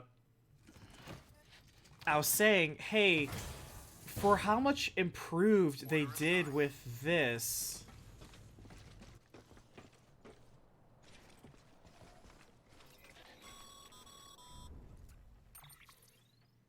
Excellent work, Sam. You've brought 3 way stations into the fold. The preppers are on the grid, and the chiral network is looking better than ever. We're planning to use a regional distro center as our next way station. But that'll have to wait. Got a priority task here. A mess in need of cleaning up. We need you to recover one of Lake Knot City's system servers. They sent it out for repairs, and mules hit the transport on the way back. The server contains validation data for a new delivery system we're deploying. Once in place, it will use the chiral network to automate deliveries. To us, it's invaluable. To the mules, it may as well be a toaster. A toaster they'll happily tear apart for the chiral crystals and rare earth metals inside. If we don't act quickly, we could lose that data. So get your ass to the mule's drop site, snatch the server, and bring it back to Lake Knot City. I'm putting the order in myself. Check your cufflinks for details. Well, no spoilers yet, Dark. I'm not anywhere near done with any of this stuff. Alright, so that base I detected before where all the guys have guns and trucks, they're over there.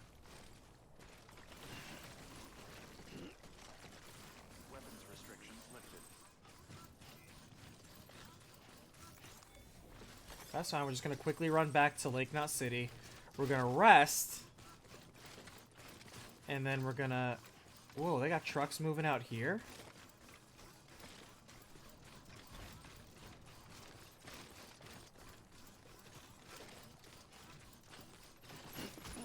Interesting. Oh wait, that's their base, isn't it?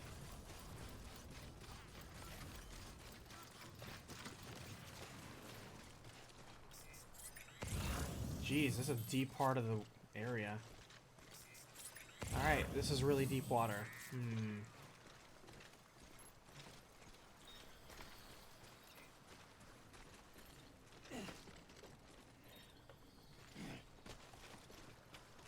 Oh, somebody built a bridge here. Man, how did I not see this?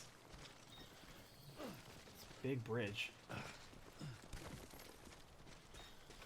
Thank you, whoever built this.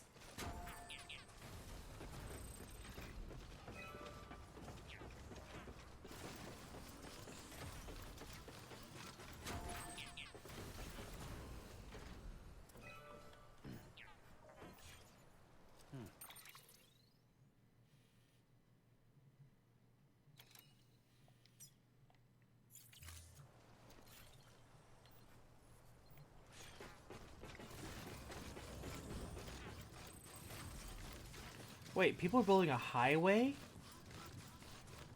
Well, that highway's not done yet, though.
Eyes open, dumbass.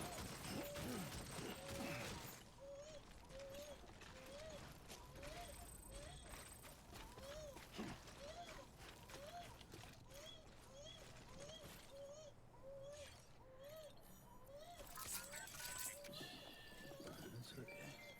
It's alright. Man, this baby's crying.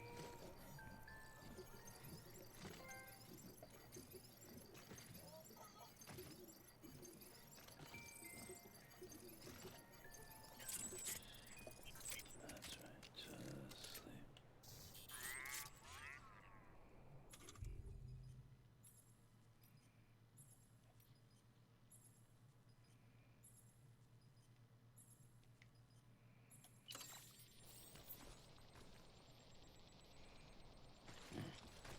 Got me some new kicks.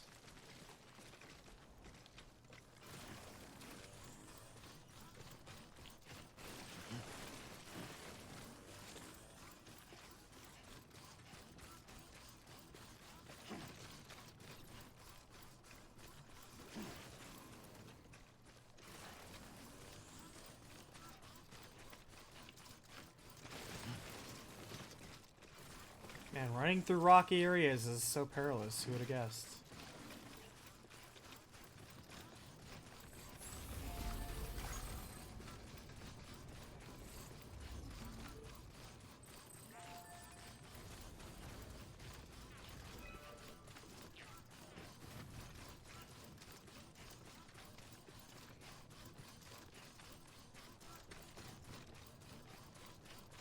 Kind of wonder why there aren't more roads like as the crow flies here.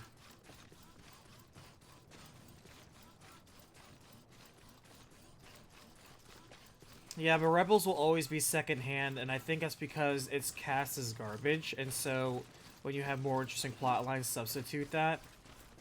Yeah, I think that's where the quote-unquote strains come from. I guess I'll stick on the road.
I like how this is like Highway 23. Alright, let's take a look at this highway.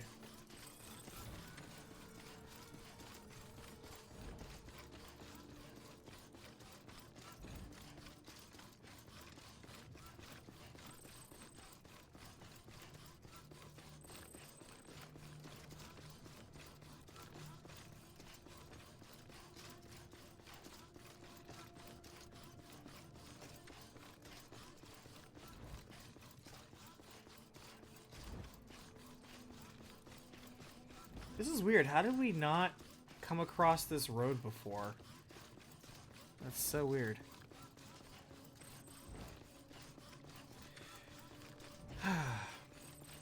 I can't say I'm having fun, but I would be lying if I said it didn't have my focus sometimes, because there's a lot of tedious nonsense in Death Stranding that you'll see me, like I usually do, I'll get started saying something, and then I'll be distracted, and I will completely stop saying whatever it is I was saying.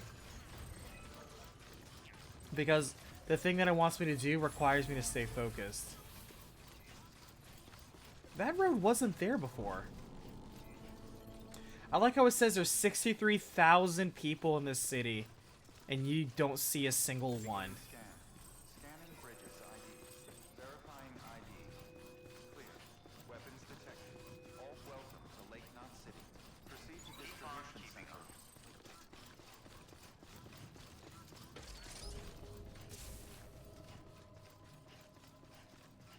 We're gonna deliver this crap, and we're gonna take a shower.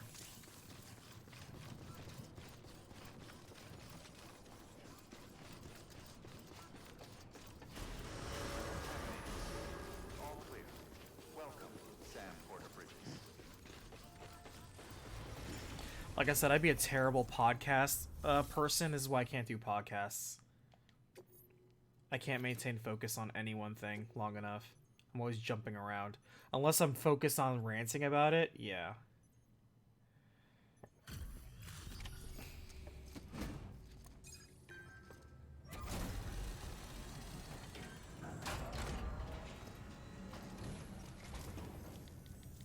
Hey.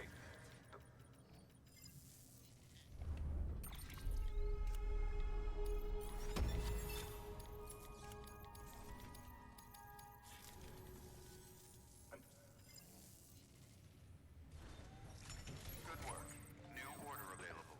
Please access delivery terminal for further information.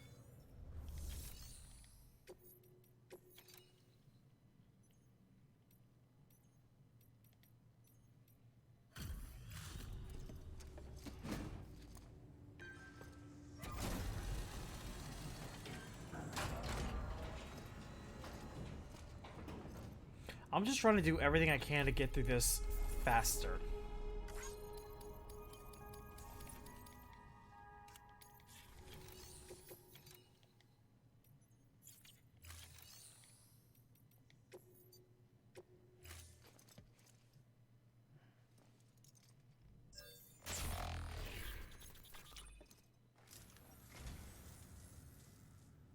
You picked this up for me? You shouldn't have. Really.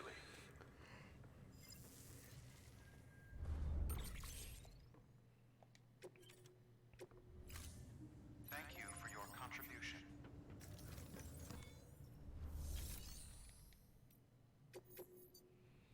Deliver a pizza. I don't give a crap about delivering you a pizza.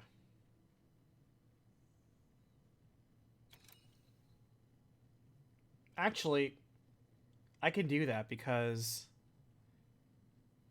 you're not too far from where I actually have to go anyway.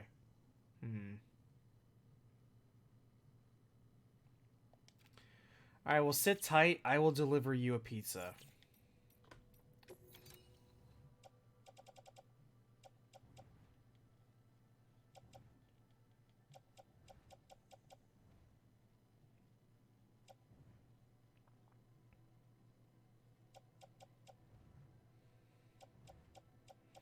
I don't know if I would ever shove any mac and cheese that one can eat at a movie theater. That doesn't sound right. Movie theater quality food is never good. Like, it's worse than stadium food. Like, they're really hitting you as a last minute impulse buy. I'm like, man, you know what would go great with this movie? Some mac and cheese. You're watching 1917 and you're like, man, you know what would be great with the trench warfare and tragedies of early World War One? Some mac and cheese.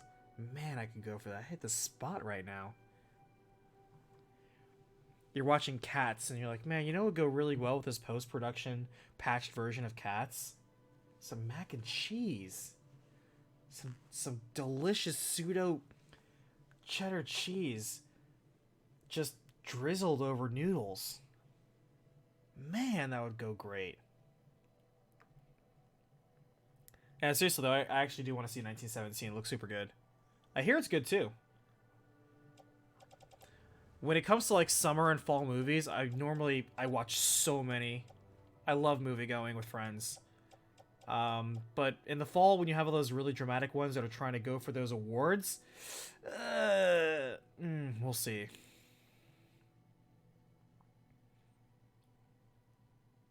I have so many blood grenades.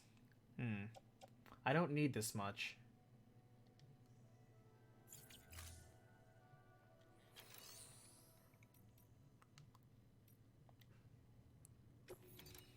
Okay, yeah.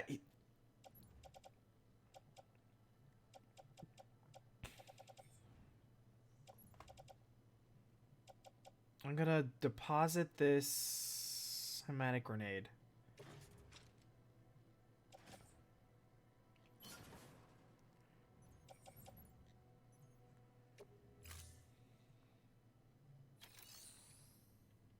Alright, let's go and rest real fast. Your work is great.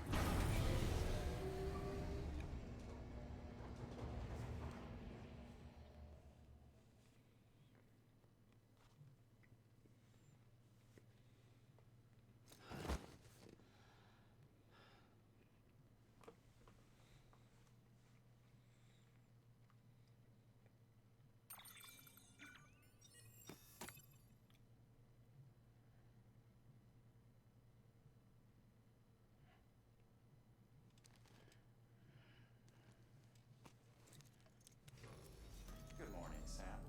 Blood collection complete. Thank you for your generosity.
None of this stuff is interesting.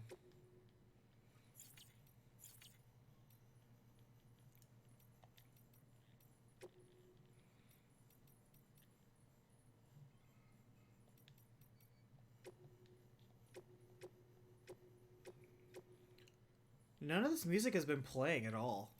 That's so interesting.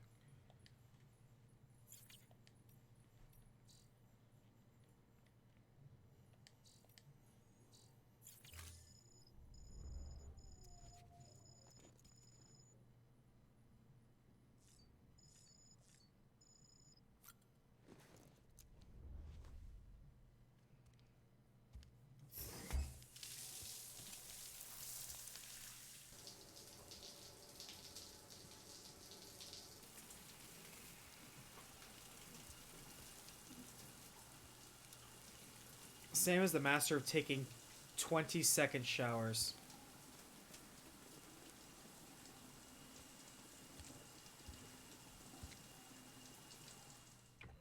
EX grenade number 0.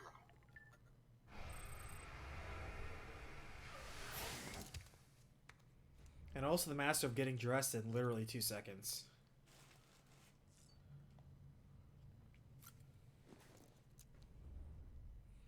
It's just, and that's just it. For such a quiet game, this game won soundtrack of the year. This game has no soundtrack.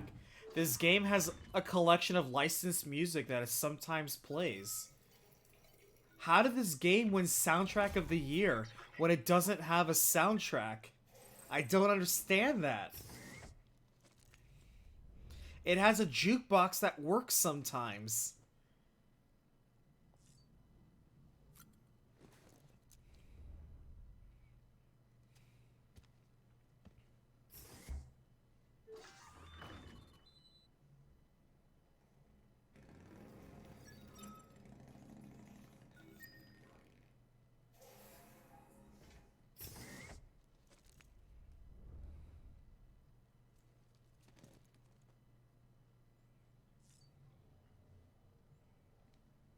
Oops, I didn't mean to use the toilet again.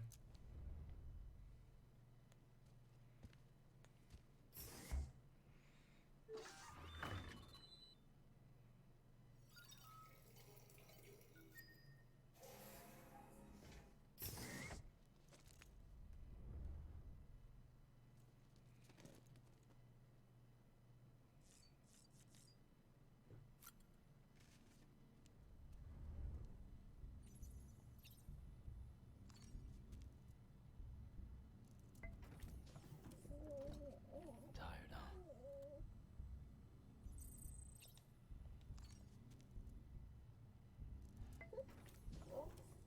Hey, baby. It's funny, when this game first came out and the trailers came out, I remember them, like, the mules and all that tracking, like, where BB was, but I thought, oh man, those guys must really want to, like, snatch BB from you. Like, BB is the thing you need to deliver across country. Like, that thing's gonna help cure cancer or something. But it's not. In fact, they want you to throw away BB in the very beginning. They're like, hey, burn this bridge, baby. It's not useful, it's defective. These things only last about 12 months anyway. And so I'm like, wait, so you're telling me the whole existence for these guys, the mules, is they just want to steal boxes because they can? What a stupid motivation.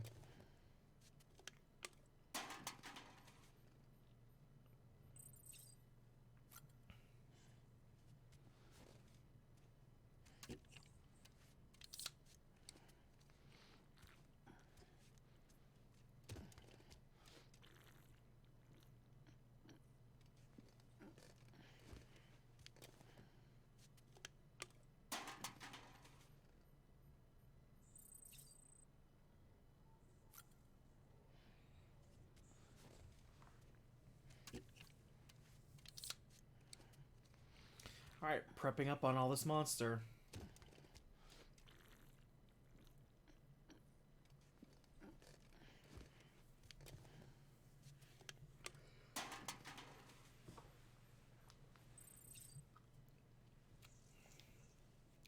This is how I know the game is getting to me.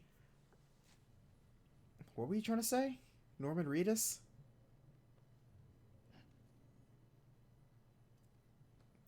You know, Norman Reedus is 50 years old. He looks really good for 50. Jeez.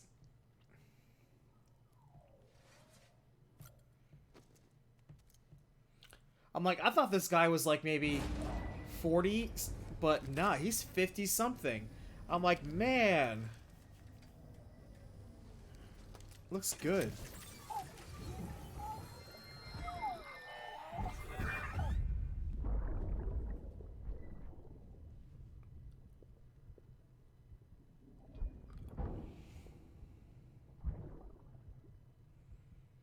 Mads Mikkelsen is also drinking Monster Energy drink.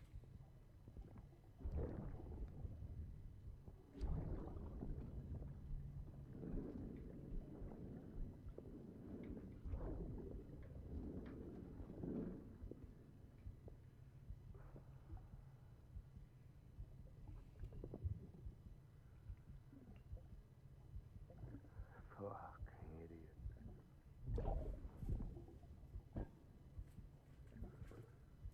Think you could keep us safe.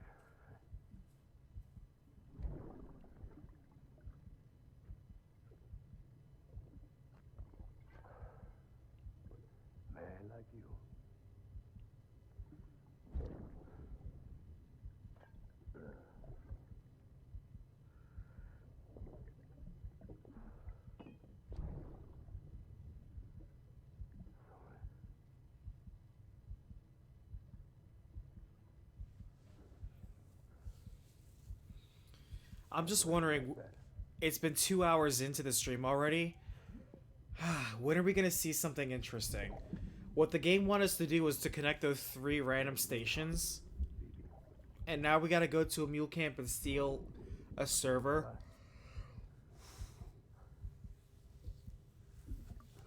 Are we gonna see or do something interesting?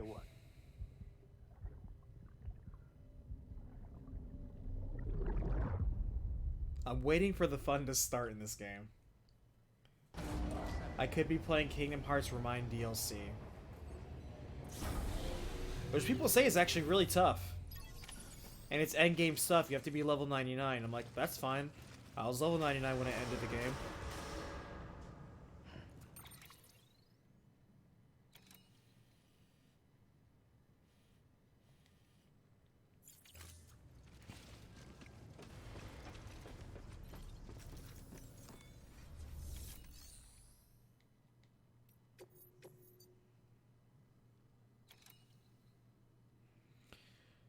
Well, I guess I should deliver this pizza because it is on the way. Alright, we'll do it. Let's deliver a pizza.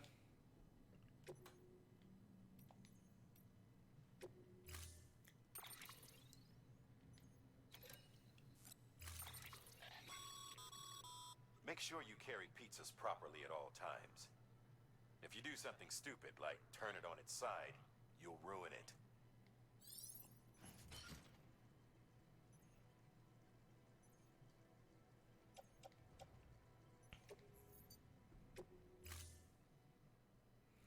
Alright, let's deliver this pizza.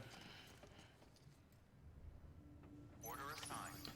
Delivery That must be a huge pizza. beginning scan. Have a pleasant journey. First of all,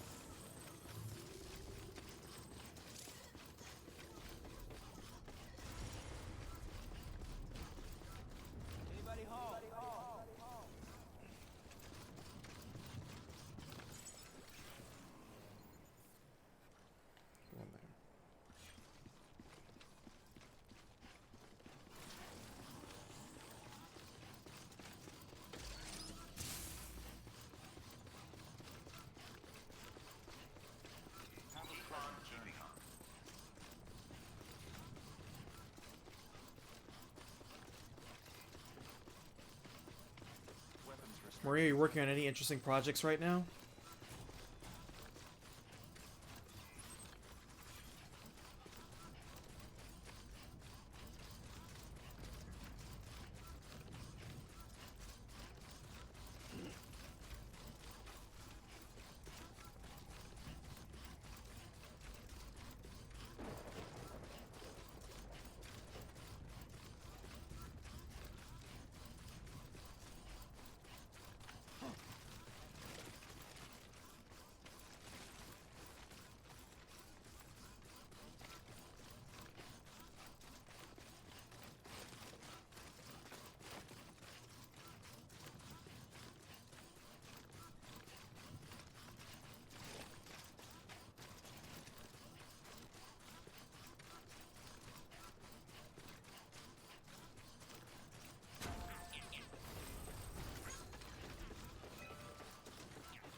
That's pretty impressive that you can draw.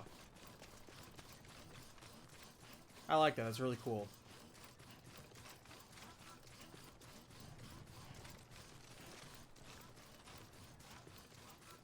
What kind of stuff do you like to draw?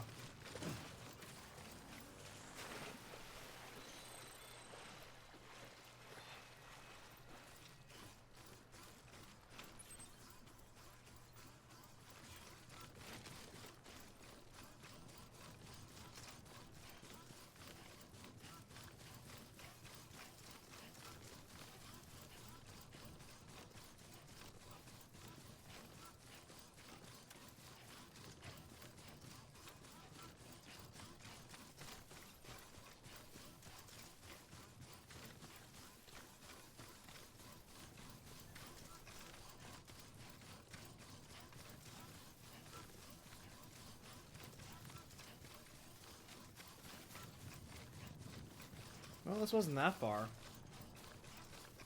I'm glad it was on the way. Beginning scan.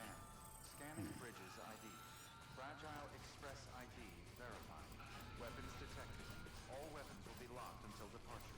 Cargo verified. Thank you. Alright, here's your pizza.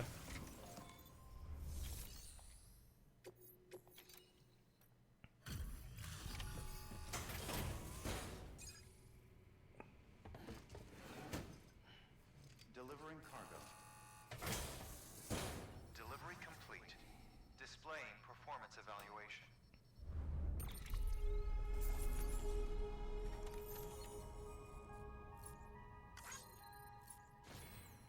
Do that in 3.5 minutes, baby.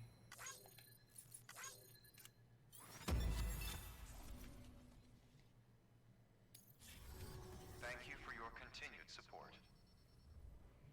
Good work.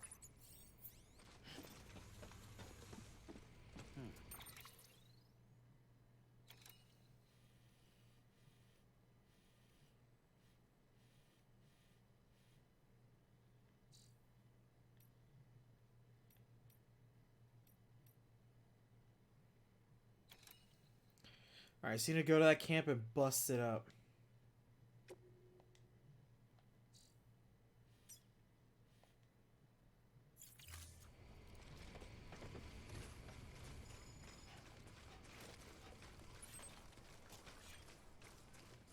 Weapons restrictions lifted.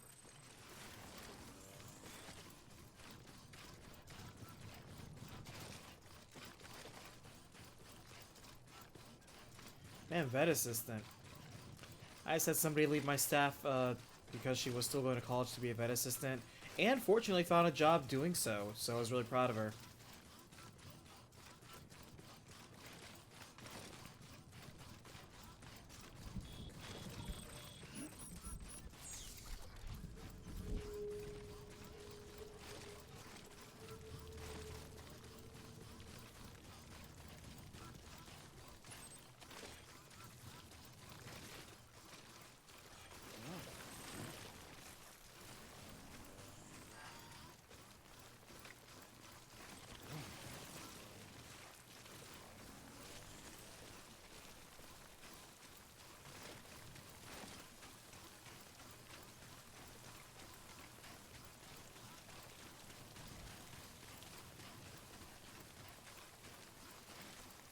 I hope you get the opportunity to at least find something you enjoy. I know for me, I would certainly like the opportunity to continue making recaps. Like I said, the dream is to do it full time, but that dream is still a bit ways off.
Yeah, one thing you'll really notice about Dark is very adamant about establishing a relationship with a corgi, specifically a corgi.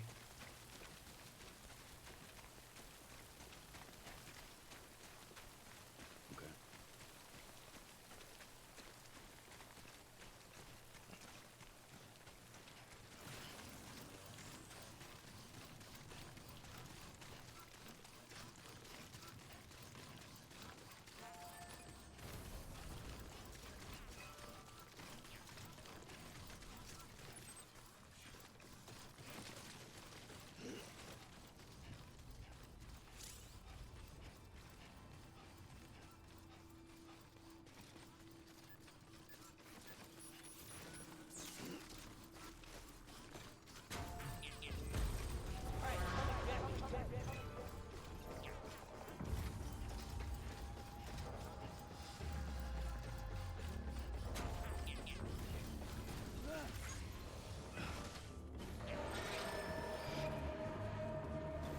Alright, we got combat.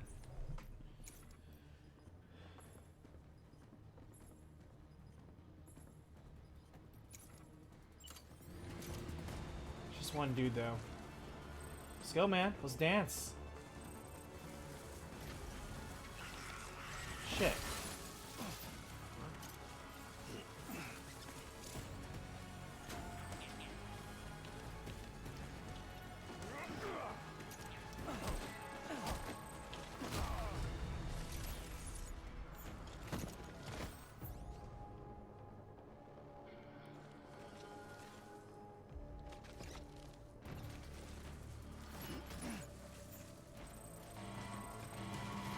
Oh, shit.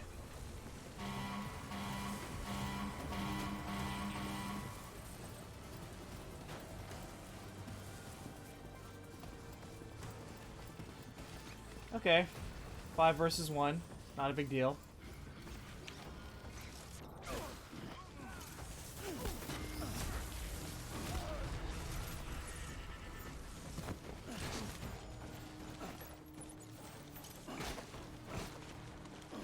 Shit.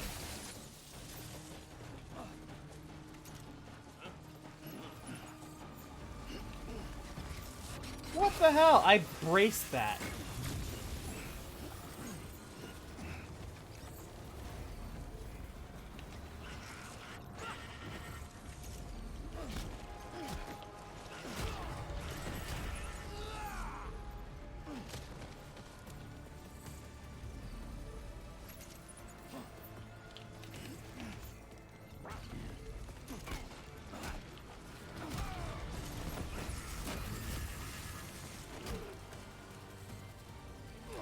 Get up, man.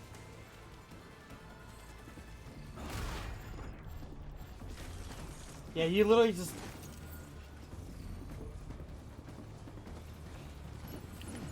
Oh, come on.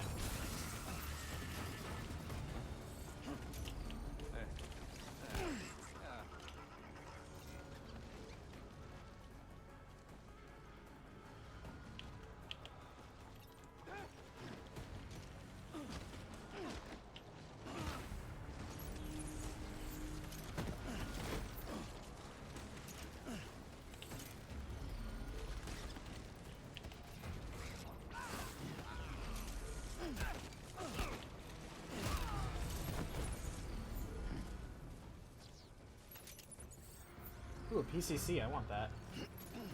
I want a ladder. I'll take these resins.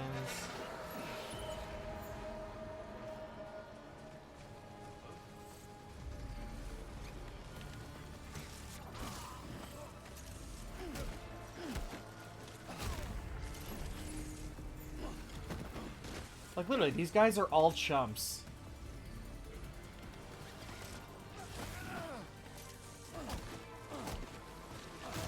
Ow.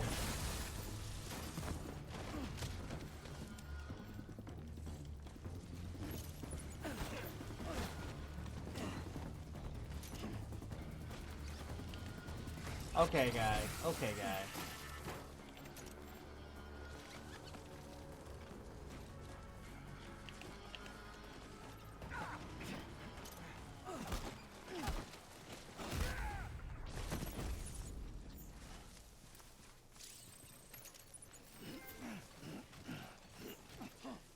Hey, you know what? Thanks for providing me a free truck.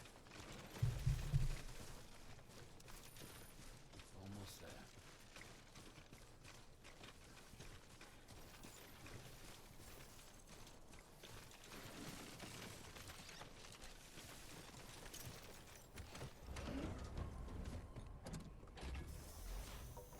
Okay.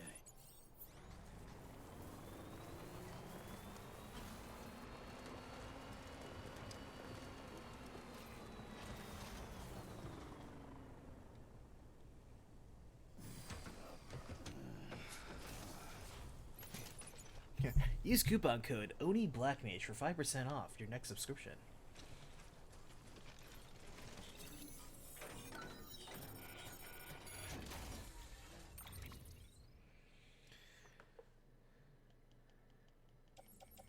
Wow, is there any reason not to just take all this stuff?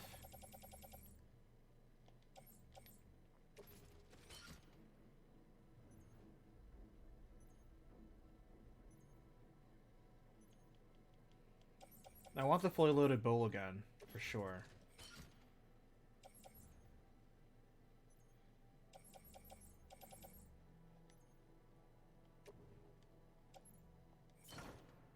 Oh, we're loading this all onto the vehicle, baby.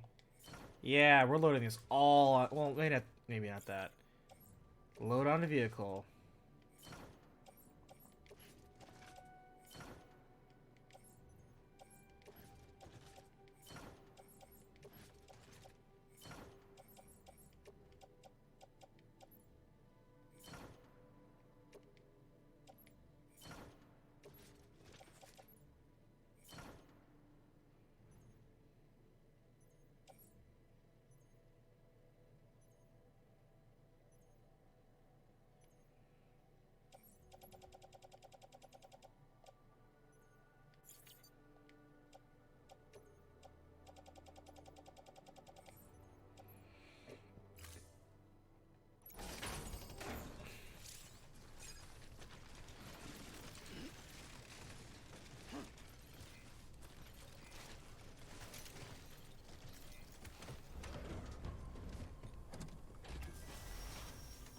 Come on, let's roll.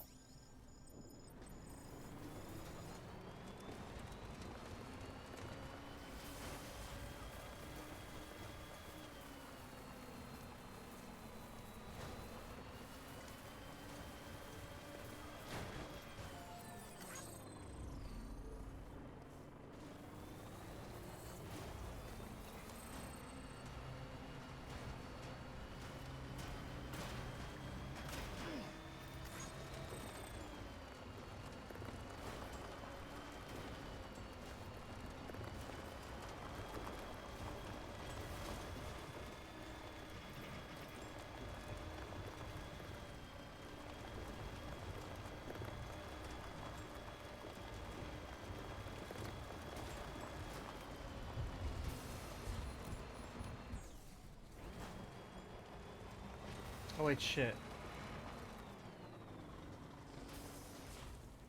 Alright.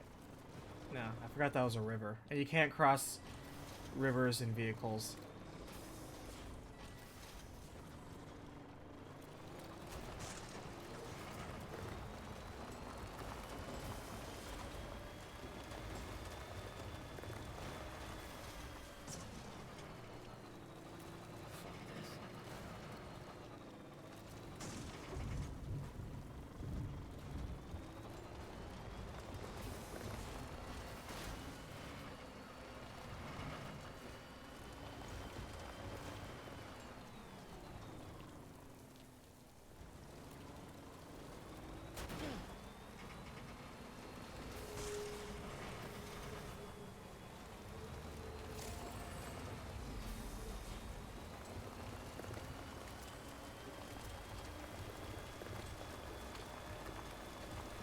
Man, electric cars don't move very fast.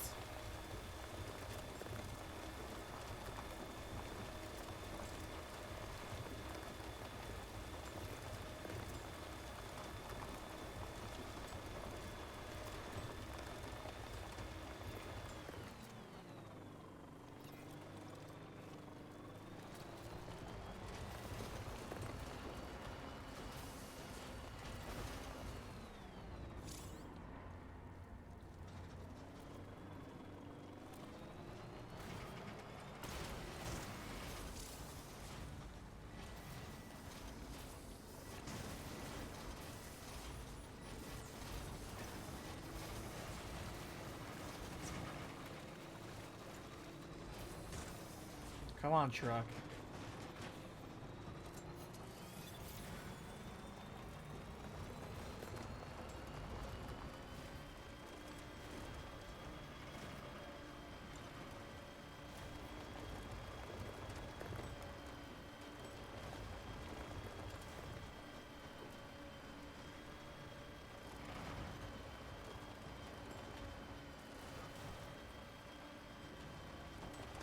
I almost feel like I'm faster running on foot than driving a truck.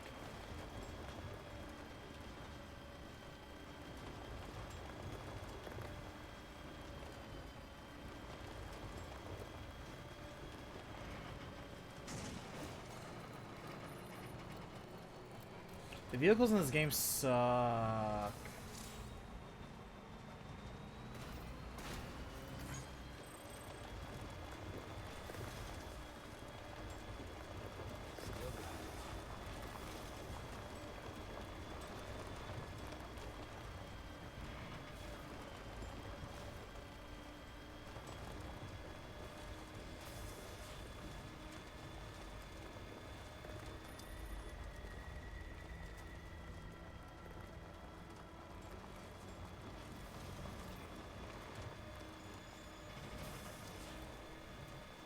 Beginning scan. Scanning bridges ID. Verifying ID. Welcome to Lake Knot City. Proceed to distribution center.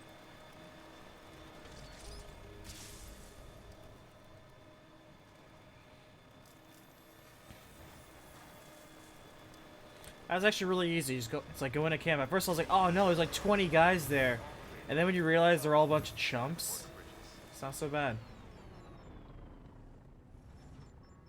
Oh, you can't park a mule truck in here, huh? Wow, that's some shenanigans.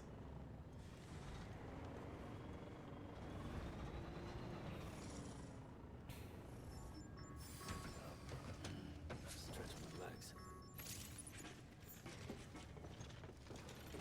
Use of weapons is prohibited. Use of weapons is prohibited.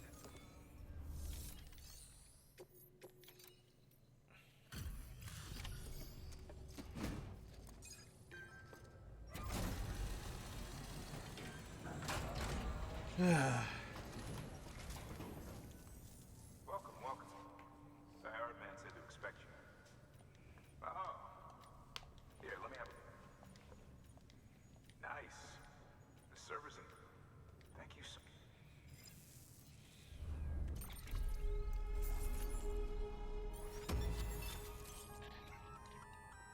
Sam, I've added a reverse trike to the list of supplies you can fabricate. Lake Knot City was kind enough Oh, to nice. So now I provide can me make with my own thanks. bikes. That's pretty cool. I'd tell you all about it, but didn't you used to have your own? Same deal. 2 front wheels, 1 rear, battery powered. Fitted with an auto charging unit that kicks in when not in use. Requires skill to drive over obstacle strewn terrain. Best suited to long flat stretches, yada yada yada. We're working on securing you another vehicle, so.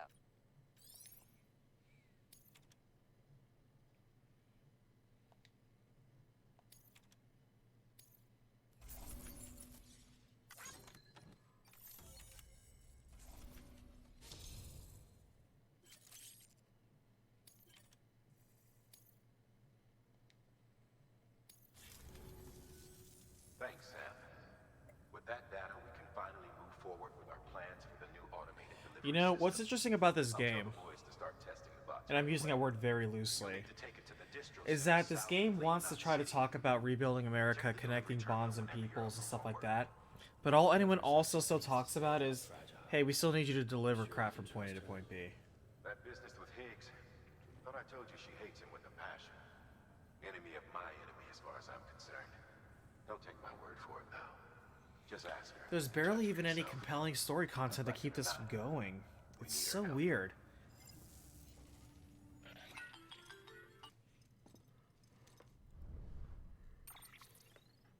Sam, it's fragile. I hear you brought 3 preppers into the network and delivered everything they needed. That's some good work. Long as we're shooting the shit. You mind telling me what the deal is with you and Higgs? Been hearing stories, huh? I'll tell you all about it. In person. Meet me at the distro center, south of Lake Knot. You're headed there anyway, right? Good work. New order available. Please access delivery terminal.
It is very different from the Metal Gear games, I'll tell you that for sure.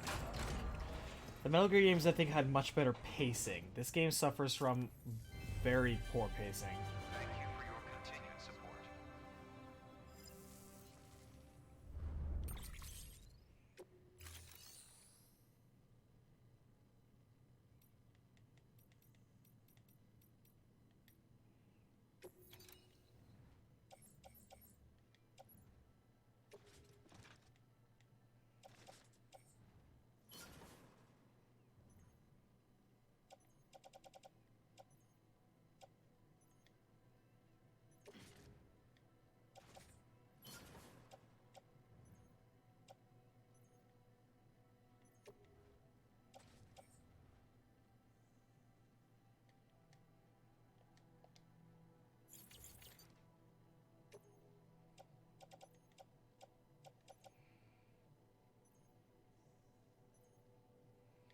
Oh, I forgot this guy gave me a smoke grenade. I don't think I'm ever going to use a smoke grenade.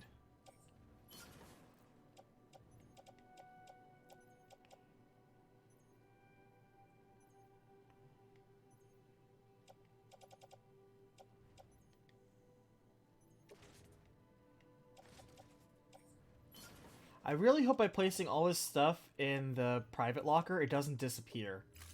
Because the last time I put like all that stuff in a private locker, I think it disappeared.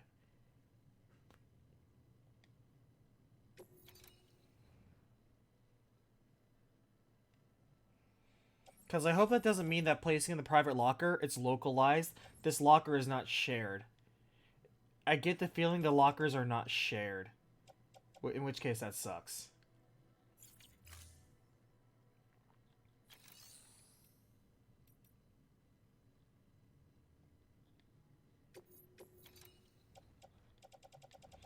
Alright, I'm gonna be cool and give somebody out there on the internet this,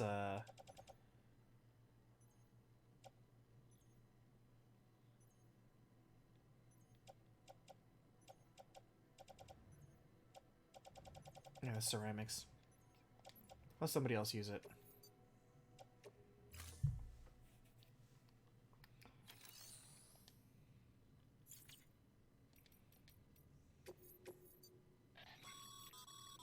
Sam, a lot of clients are requesting you by name. Now, while there are orders we need you to accept, which are critical to the expansion of the chiral network, there are others that you can take or leave at your discretion. It goes without saying, though, that it's in everyone's best interest for you to do as much as you can. And more work means more rewards.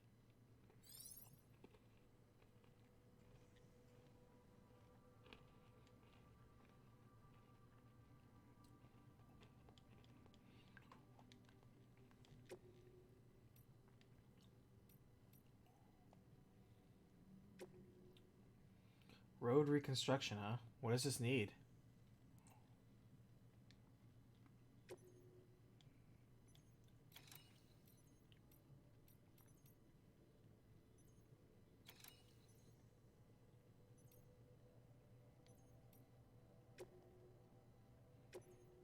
Alright, might as well do both of them. We've prepped a prototype.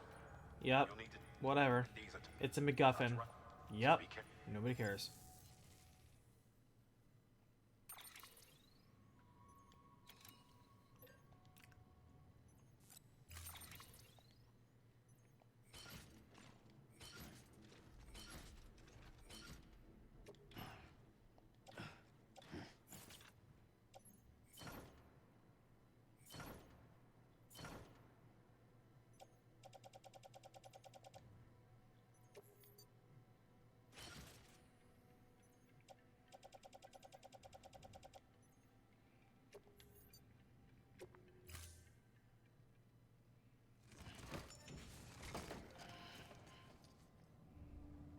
Thank you for your contribution. Sam.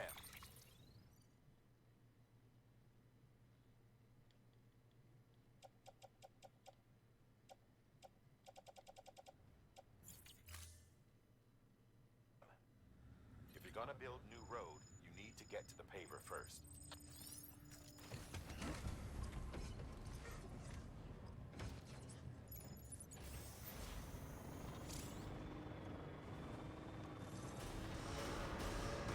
Oh, this thing has a speed boost? That's nuts.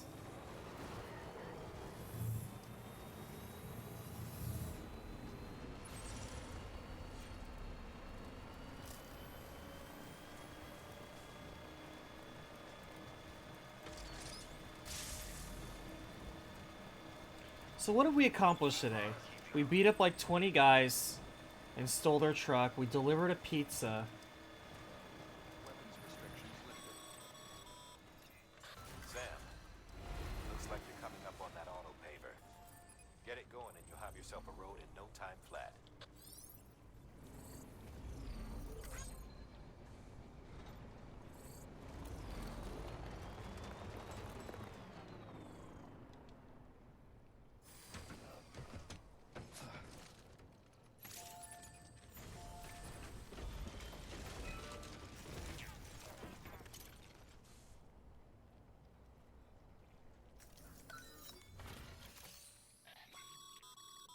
A highway used to run through there back in the day. The first expedition team left behind a paver, but to finish the... You don't have them? Okay then, head back to... Or if you're feeling resourceful, you could...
Alright.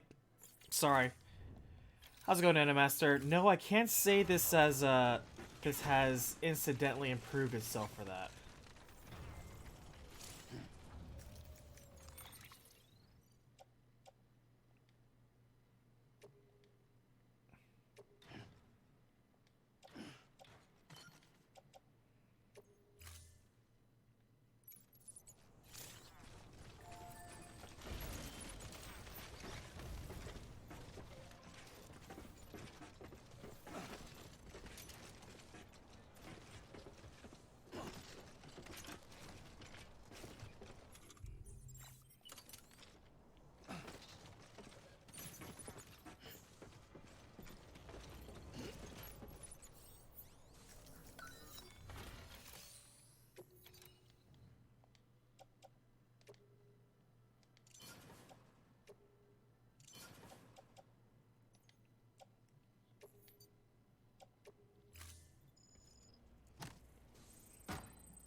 Alright, have a good one, Marie. Thank you so much for joining.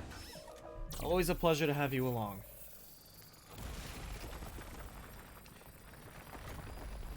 Anytime you want to talk about something, let me know.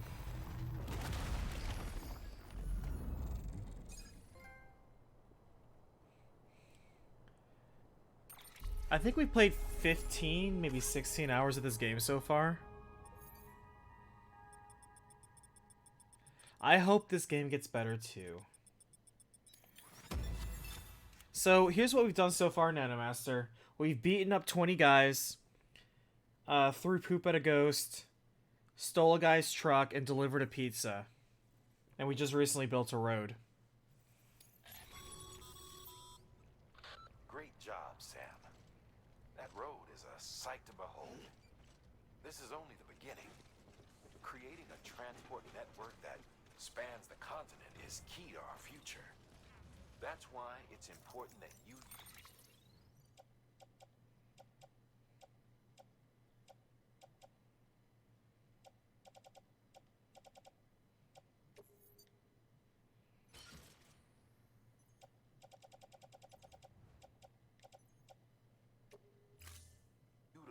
any and every paver you come across to rebuild our highways and byways. Imagine I how can much definitely say your work would be that before I if you put out the drive 100th coast to recap, coast. I will put out a video that is a recap of the 100 recaps, and will certainly showcase definitively what the 100th one will be.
I gotta grab that tube of 400 medals. I'm sorry.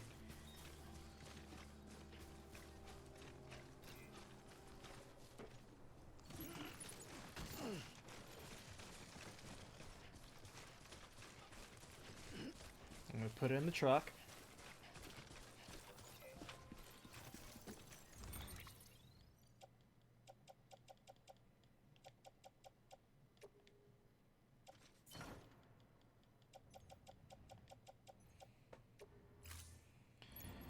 My carrying capacity is only increased because I now have a robot exoskeleton on my legs. And also I have a truck with me now. I stole this truck from the guys that jumped me.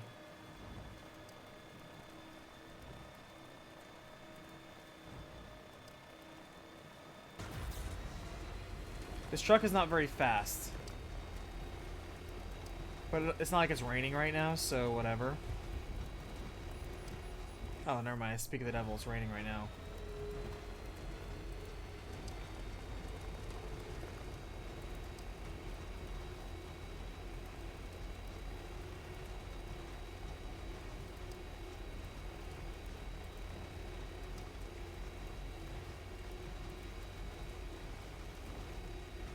Look at some jerk down there.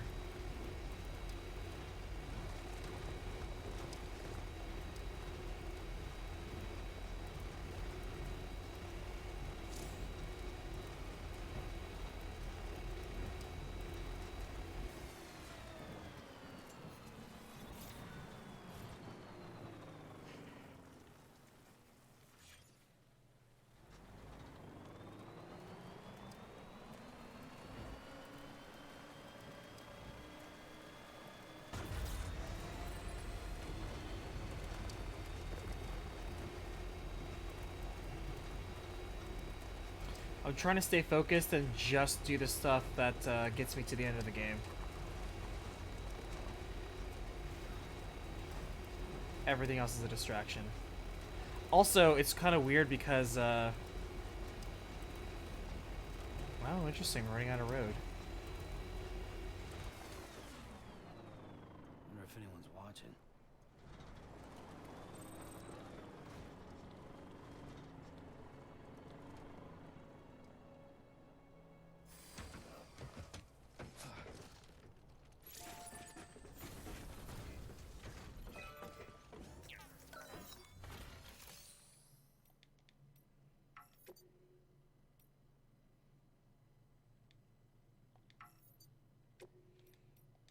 I guess that's the end of the road.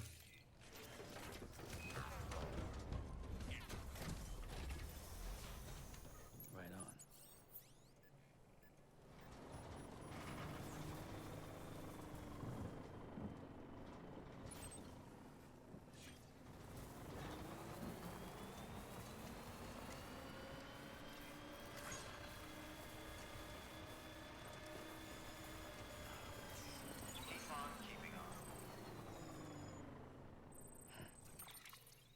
Alright, so let's see.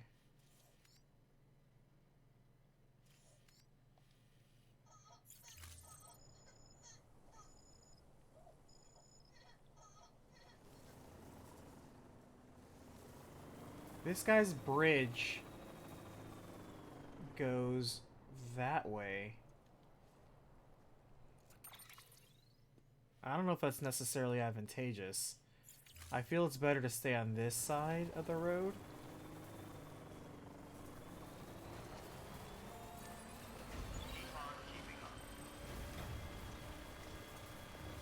I got a truck full of metals.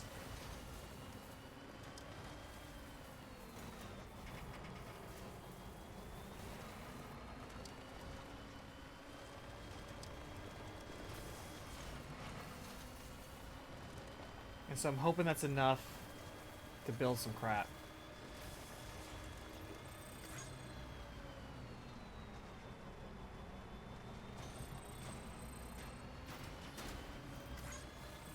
Yeah, whoever built that bridge there, clutch. What can't you do? Why is there an auto paver here? I am curious.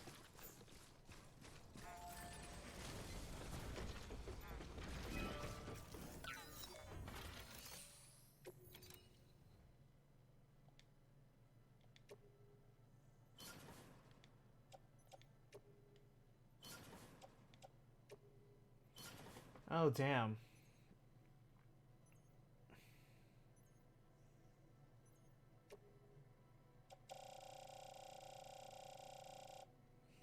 There's a lot of stuff for this building a road.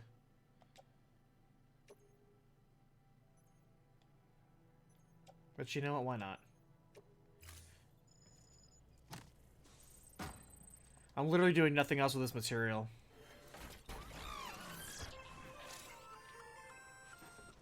Just so you know, Sam, distro centers and the like are stocked with materials you can use to fabricate equipment. You can also take what you need to build structures. That said, there are limits to what each facility can spare. Check their terminals to see what they are. Well, I did my part, maybe. Hopefully this will be a nice road someday.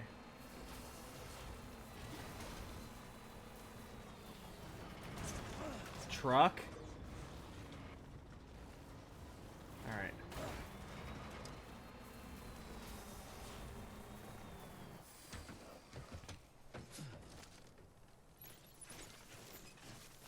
Get up, pick up the crap.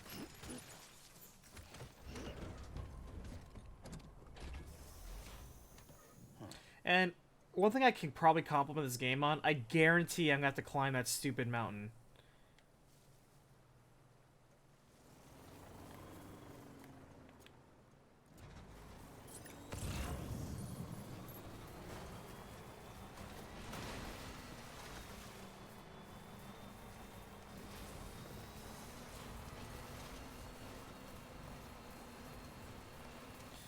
You think driving the truck would be faster and more interesting? It's not. And you know what's weird?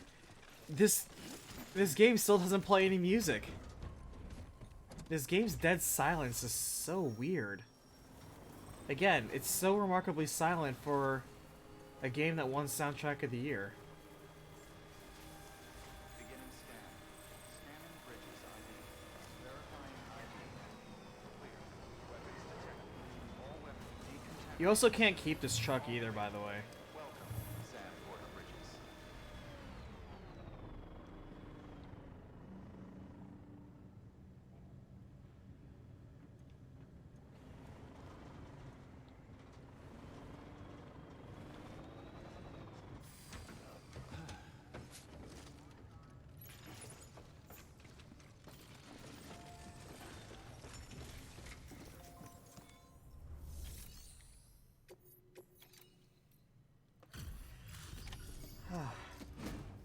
So here's what I know.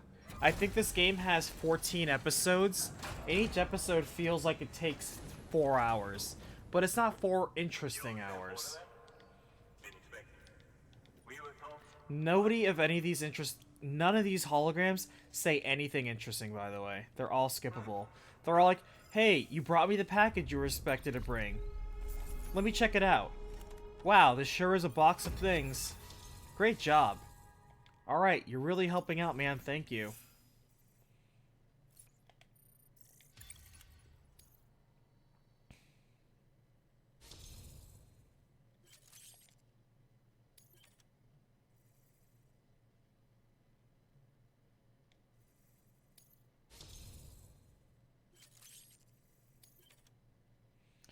Oh, you can now carry more crap. Cool, I guess.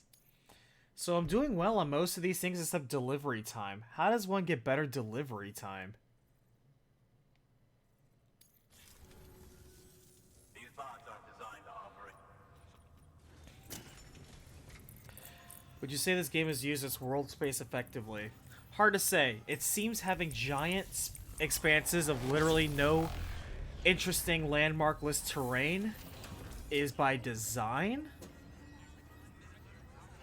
But because the entire point is to make it longer to get from point A to point B, I mean, sure, it accomplishes that purpose. The thing is that if it was a road trip game, I would feel that it would be a much more interesting road trip.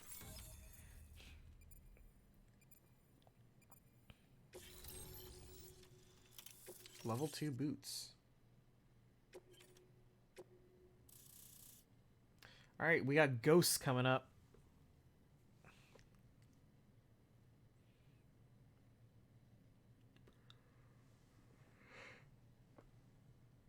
Looks like we're gonna have to jump into that,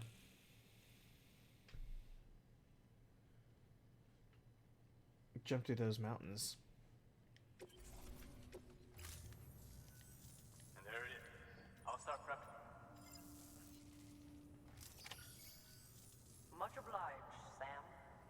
Now the bots can enter the final phase of testing. I designed them myself, you know. My hope is that they'll lighten the load a little bit.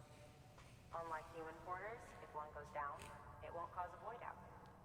Before the death of Stranding, scientists used to fret over the singularity, the possibility that someone might create an AI smarter than any human. But it never happened. Machines don't cause void outs.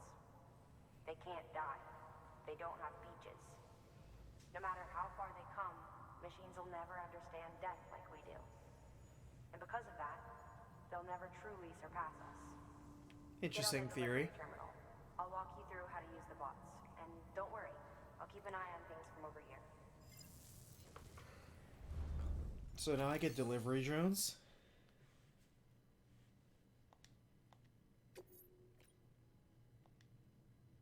Simple, run of the... Take a look at what's available. Cargo transported by a bot is liable to get a little roughed up if the road's poor. On the flip side, a bot traveling on a well-maintained road is more likely to deliver cargo and better. Also faster. Keep that in mind when... But wouldn't the mules, like, steal that crap on the way out?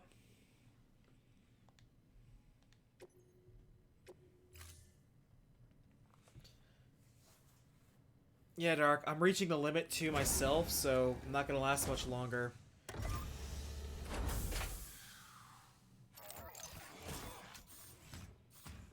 You literally made a Metal Gear walking robot. And it has boots.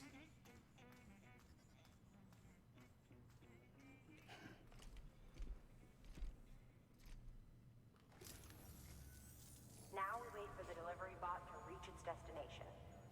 As of today, there's just one, but if the test succeeds, we'll move ahead with mass production. Then you'll be able to dispatch them yourself. Oh, seems I misspoke. We managed to slap together another delivery bot for field testing. You can decide how to use this one. Yeah, and this one, like, allegedly 90% of the human population died because the concept of death, Good work, Sam. I don't know, I'm horribly, I think, mangling this. But from what I understand, the concept of death doesn't work right anymore. People don't die properly. Must be exhausting. Why not take a break? I bet your BB could probably... The other dimension of death, which is what we call the beach now, you have beach things that keep coming back as ghosts and zombies, and that's what keep, you know, coming back here. Meanwhile, if you are on this side and you die, you cause a massive explosion that just decimates everything around you. And, yeah. However, you, with your special blood, when you die, you don't explode, you just go back to your body. But it's the exception, not the rule.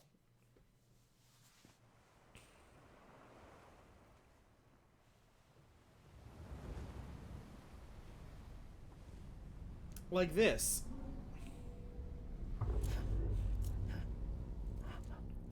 If you ever die, you wake up on a beach like this.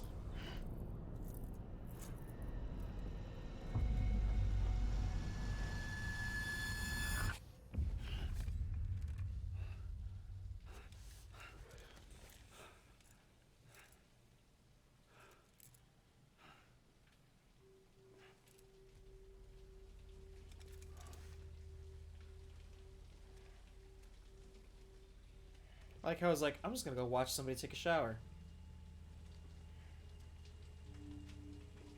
What a creep.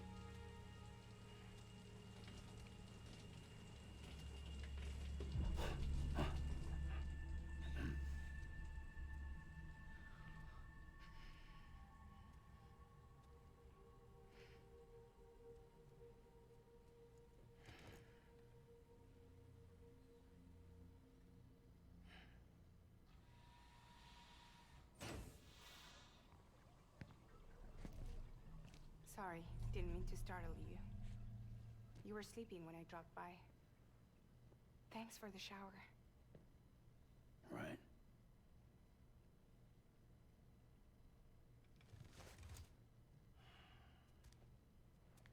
Look, I gotta ask. I've been hearing things about you. She's in bed with terrorists. Don't trust her. She's just another dumbass Higgs fucked over. She's a goddamn hero, that woman.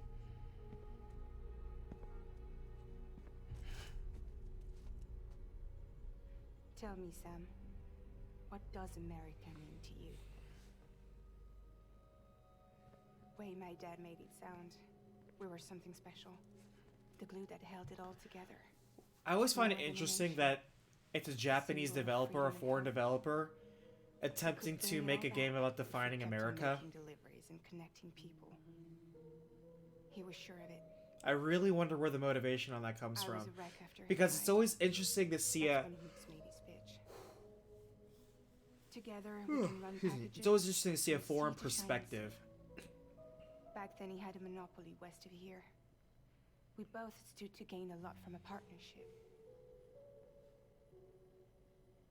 Business was pretty good at first. But then, a year ago, when those fanatics started stirring up trouble, fuckers hijacked our system. Somehow, they got a hold of our security passes and used them to sneak into cities. And just like that, we're delivering guns and bombs instead of medicine, and I didn't even know. We were just cogs in a terrorist machine. Higgs was behind it all. And on top of that, he got his hands on an old-school nuke that I ended up carrying right into Middle Knot City. You tell me then. Yeah. It was me. I blew it up. Could have been different if I wasn't so fucking blind. So I did everything in my power to stop South Knot City from getting destroyed. I tried to get the nuke out of the city. But Higgs was one step ahead. He took his pound of flesh and then some. Some wounds. They don't heal. Whatever time I've got left, the rain took.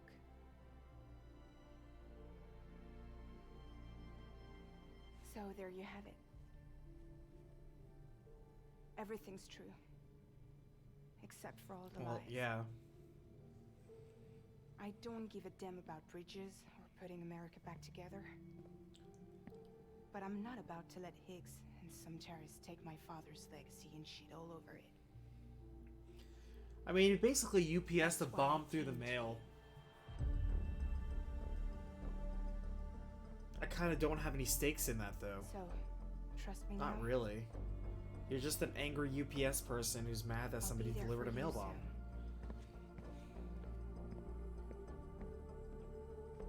All you have to do is call.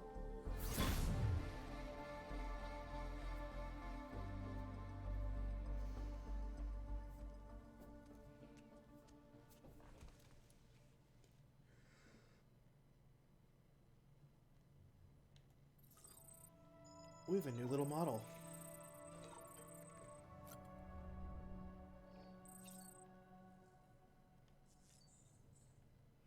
Oh, and I can craft bicycles now.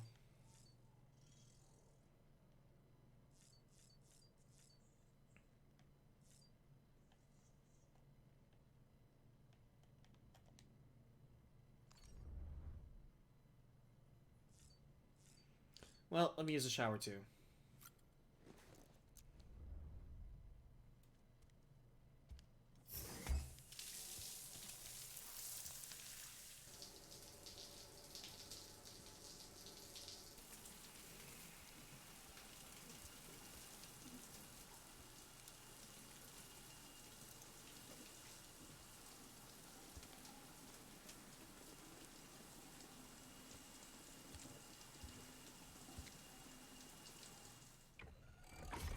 EX grenade number 0.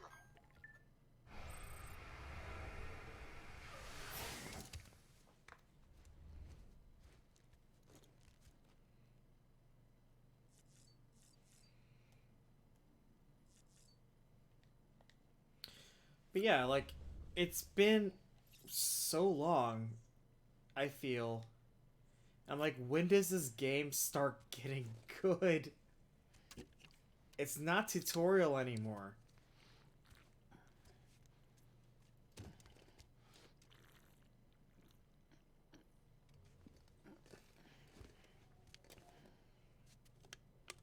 I don't honestly want to keep dragging out, like, playing this game when there are way more interesting things I'd rather do.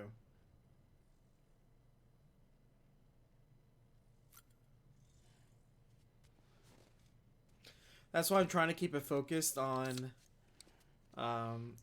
just doing the main missions and ignoring everything else. People have said they've beaten this game, though, in like 30-something hours. I'm like, really? Unless this game starts really picking up the pace of how its chapters go down, this is looking close to like a 40, 60-hour game that could have been an 8-hour game.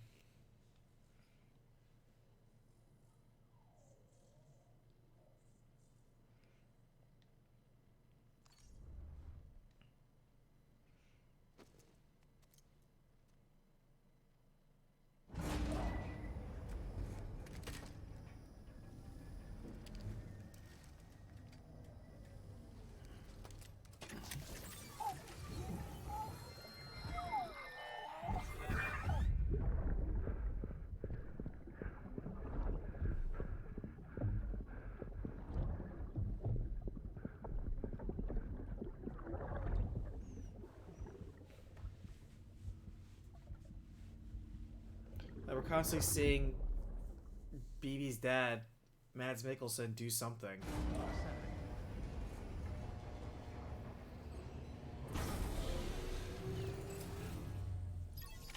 Also, they call these places cities. Hey Sam, those new sites you've brought into the network have helped us to restore more of our archives. Unfortunately, I still haven't managed to dig up anything about the BB's origins. And I'm completely locked out of BB-28's service record. If I could at least access that, I might be able to... Because, like, population is 60,000. I'm like, those where? strange episodes. Where are these people? Well, I'll keep at it. You do the same. It's just a copy-pasted depot. Sam, check the terminal for available orders.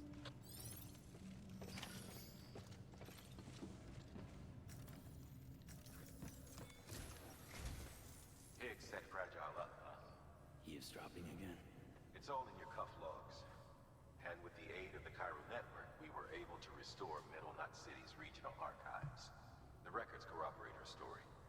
Don't need you to tell me what's true. I thought when this game first came out, it was going to be about me having to transport this baby Like this baby was some sort of unique tool or hidden weapon or secret for defeating the BTs, or I don't know, maybe even curing cancer.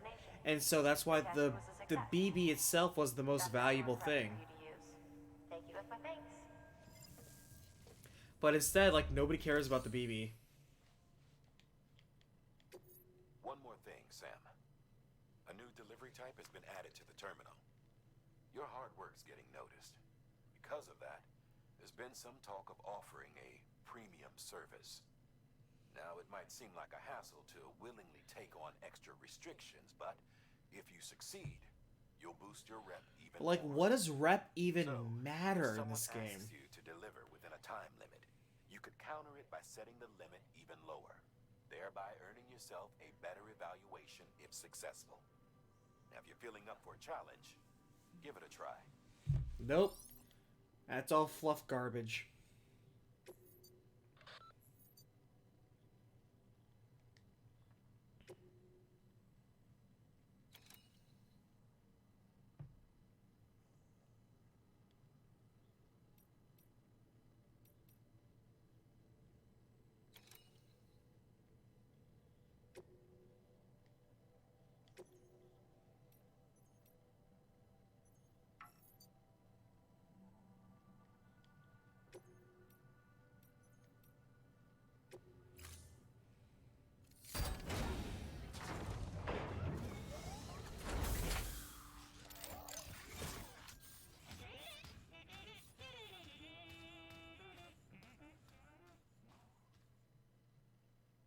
I guess just delivering free orders is just kind of how it goes.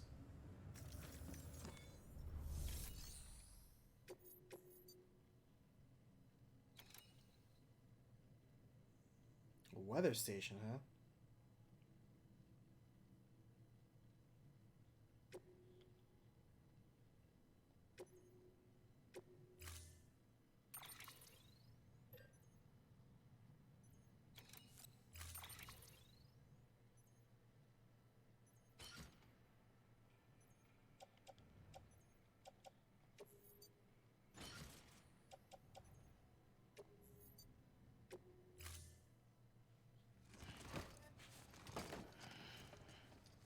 I can believe Sonic 06 speedrunning at least be entertaining to watch.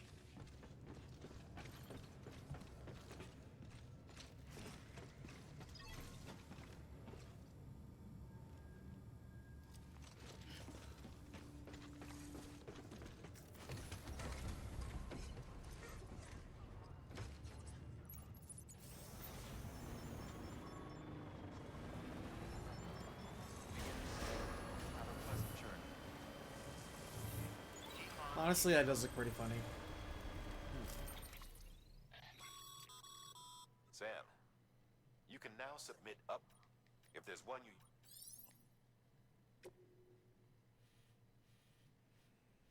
Somebody's saying there's a base down here, though.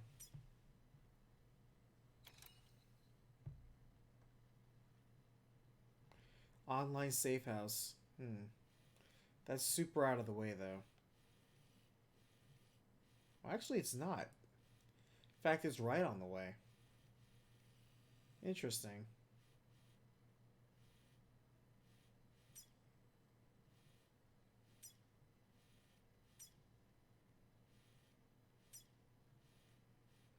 Wow, people are really nice. They're just kind of like leaving all this crap in the way.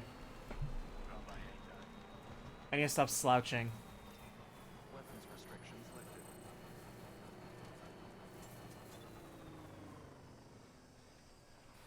This is some weird terrain.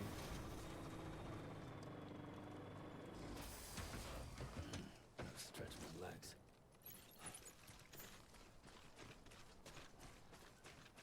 I'll pick up these medals.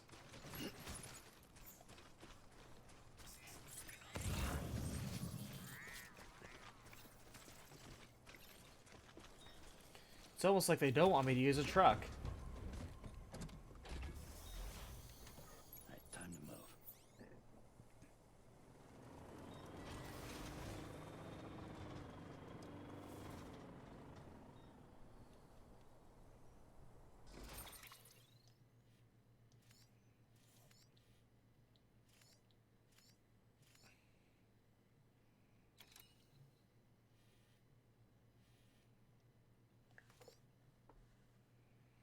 I wonder if I should just go to the shoreline and try driving around.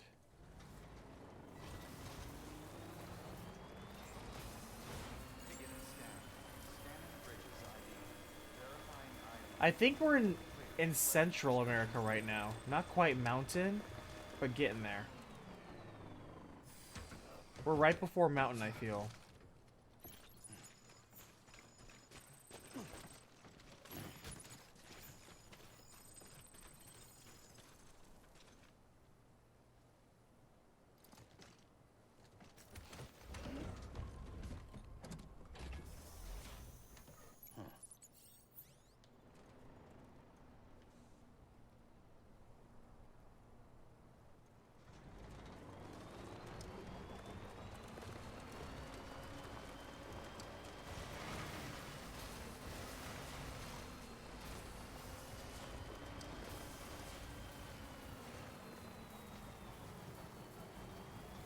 That's deep water, I guarantee it.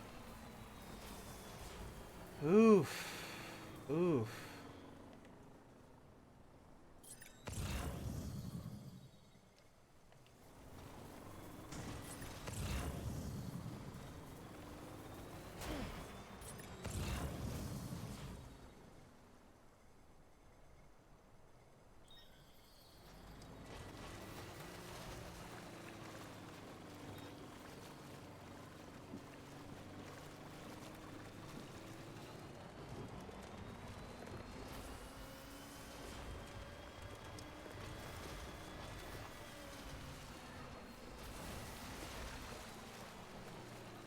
Truck, I really need you to go.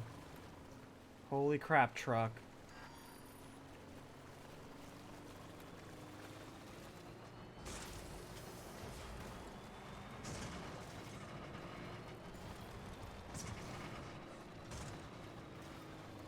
Damn, this terrain is just garbage. Shit, there was a bridge over there? Damn it.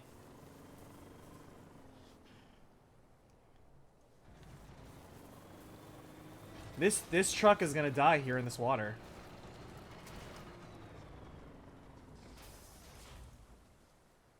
Well.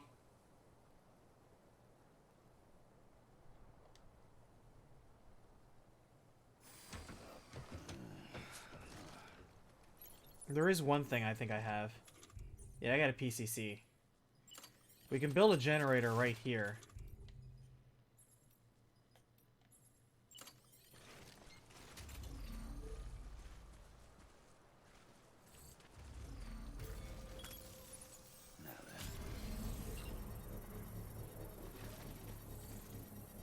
Good thing I have one of these on hand.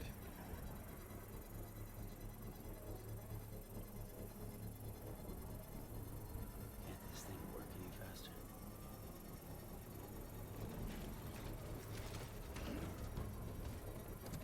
Construction complete.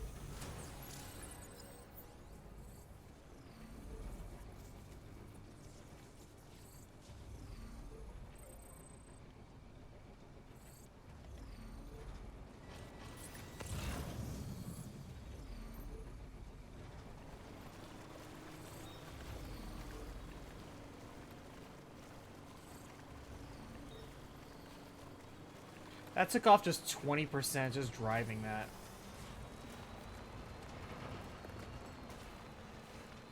Fuck.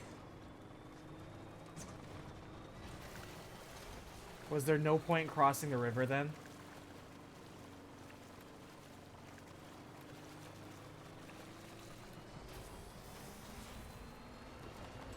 Well, somebody built a generator over there.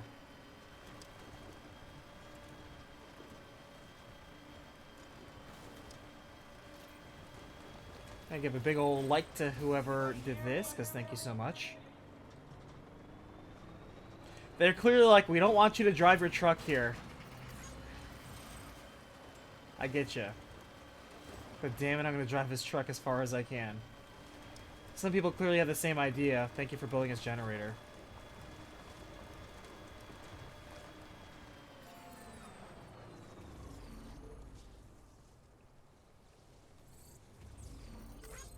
Alright, it's a full charge.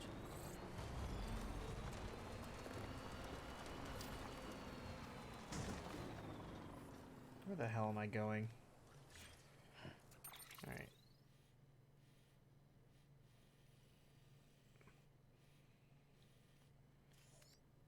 So there's a generator there. If I cross the river, there's another generator there.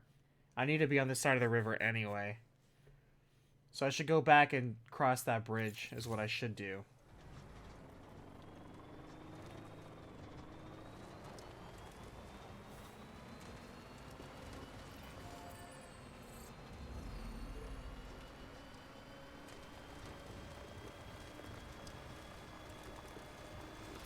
God, I made like no progress from the facility. Look at it, it's right over there. Good lord, I've made no progress.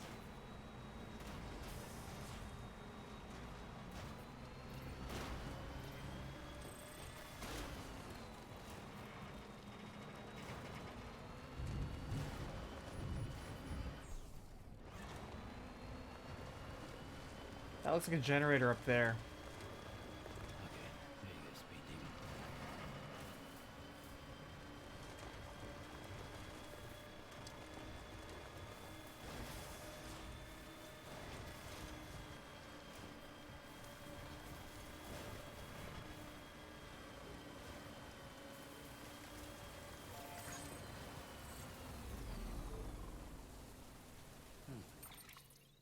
Alright, keep going straight.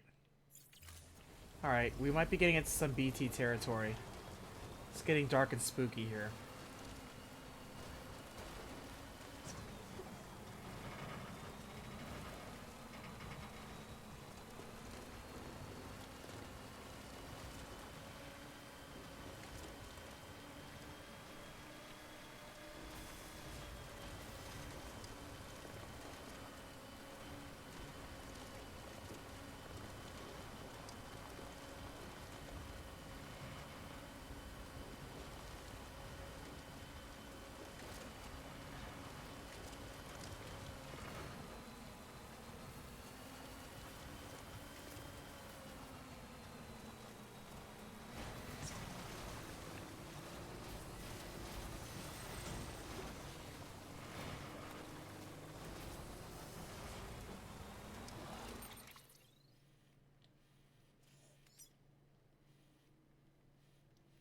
Oh, how did I completely miss the player housing? No, that was it. Okay, right there. Where was the player housing? The online safe house.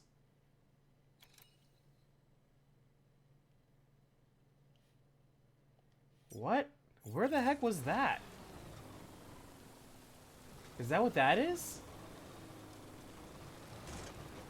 I kind of want to check that out.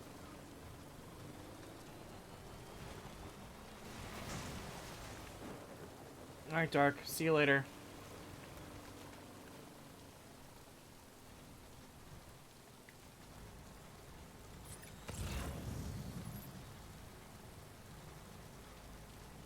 Oh my god, this truck is refusing to go.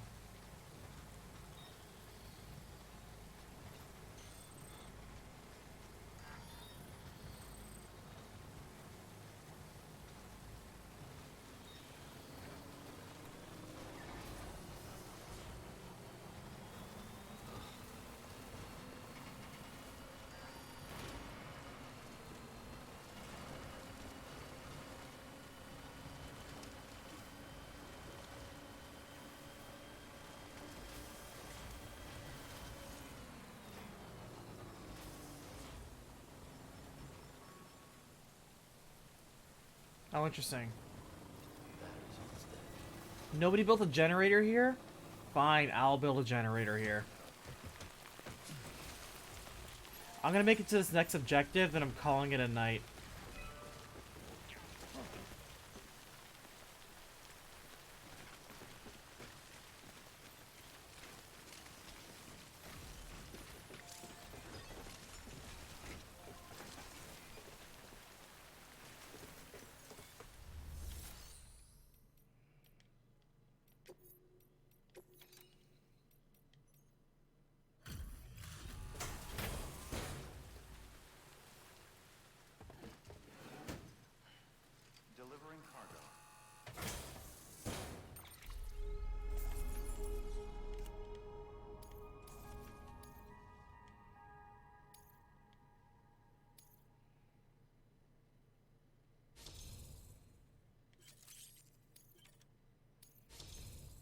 700. Wow, cool.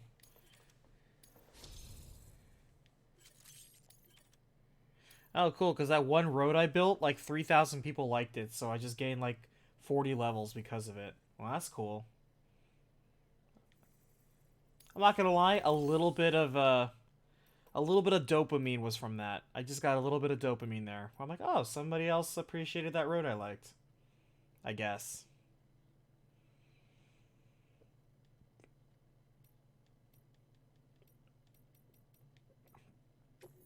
Alright, I need a PCC.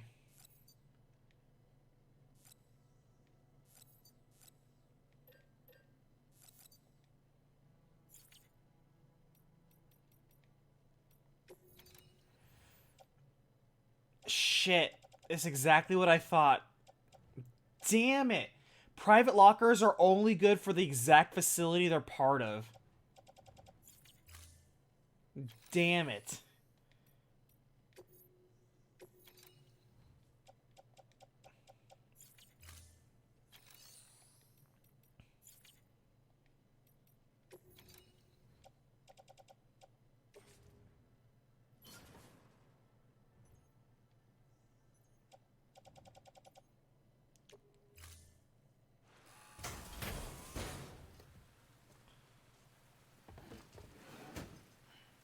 Delivering cargo. Thank you for your continued support.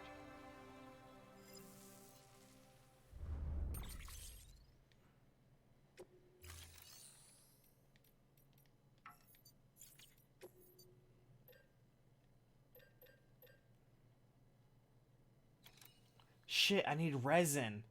I don't have resin on me. Crap.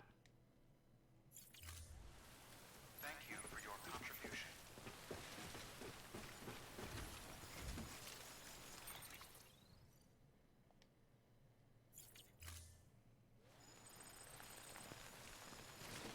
Well, this truck's dead.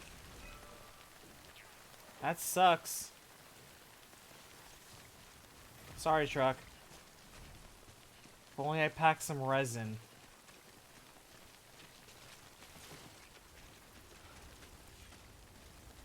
That's okay. I really get the feeling I would have made it further without that truck. Yeah, it'll get back because of solar power.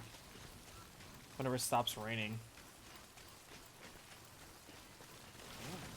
Maybe that truck will help somebody else.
There we go.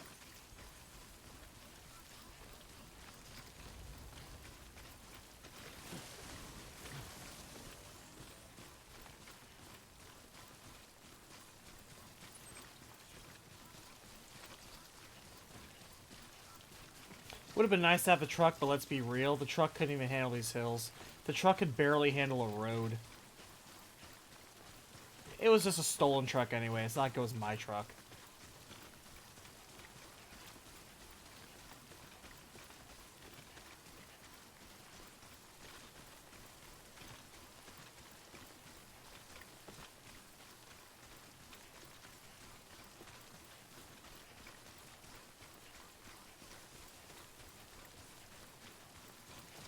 I know. Where's that amazing music? That award-winning soundtrack? Where is it?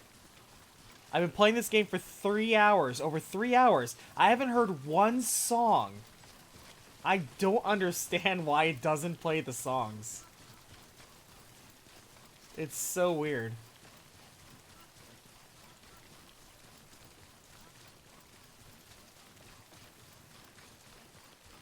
Oh, is it that the Emperor's New Soundtrack? Is that what it's called? That's what I figured.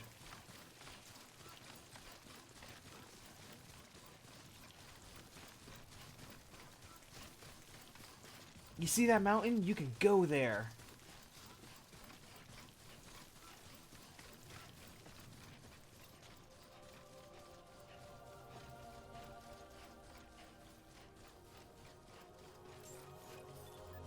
Beginning scan. Scanning bridges ID. Verifying ID. Clear. Weapons detected. All weapons will be locked.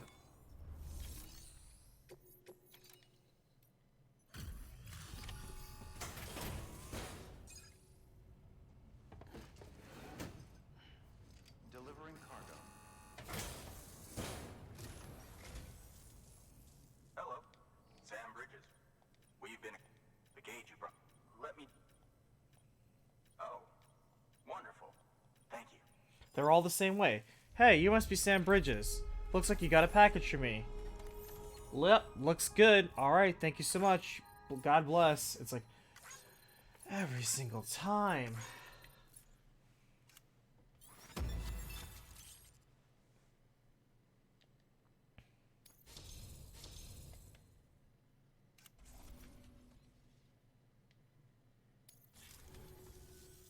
Once you connect us to the network, you mind do...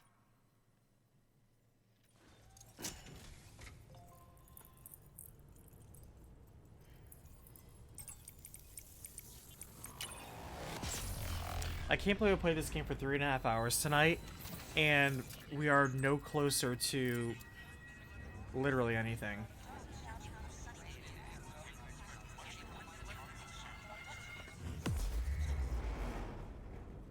What we have learned, though, is that I can take on 20 guys at once because the AI is so bad and weak in this game. Okay, so that's where we are. See, when I look at this, I'm like, oh, maybe there's hope. Maybe I'm really close to the end of the game now. Maybe I'm halfway through. Maybe. But then, here's where I think it's gonna go. I'm gonna get to the West Coast, and they're gonna say, hey, we really need you to hustle on back to the East Coast. And you're gonna have to go all the way back.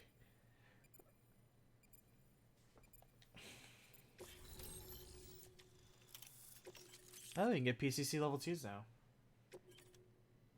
The floating carrier, huh? Wait, so I can have hover sleds now? Timefall shelter? That's pretty cool.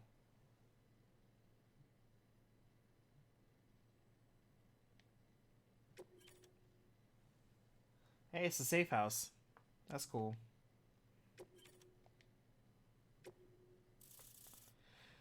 Well, they said there were ghosts along the way, but we run into a single BT. Wow, some people really took the scenic path through the mountains, which seems arbitrarily hard.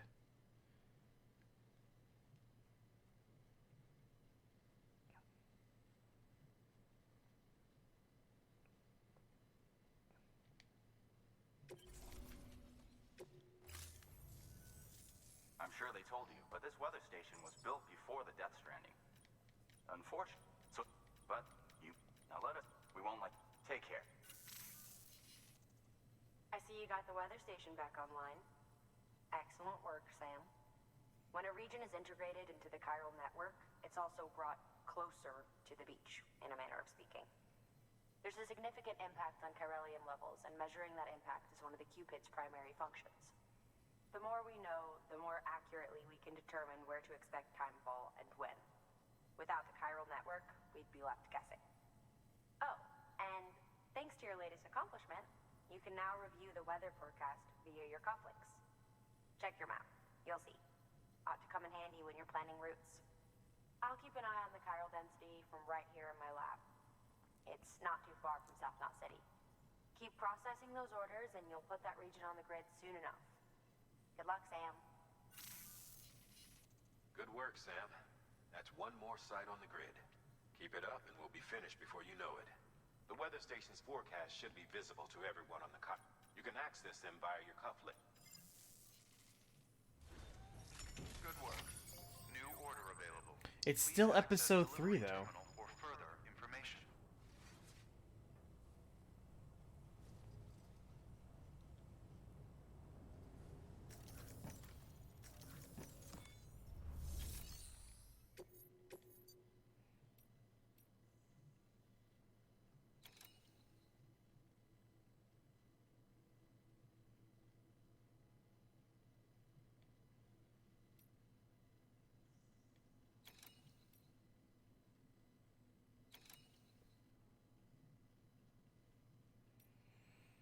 Alright, well, either way, we're gonna pause here.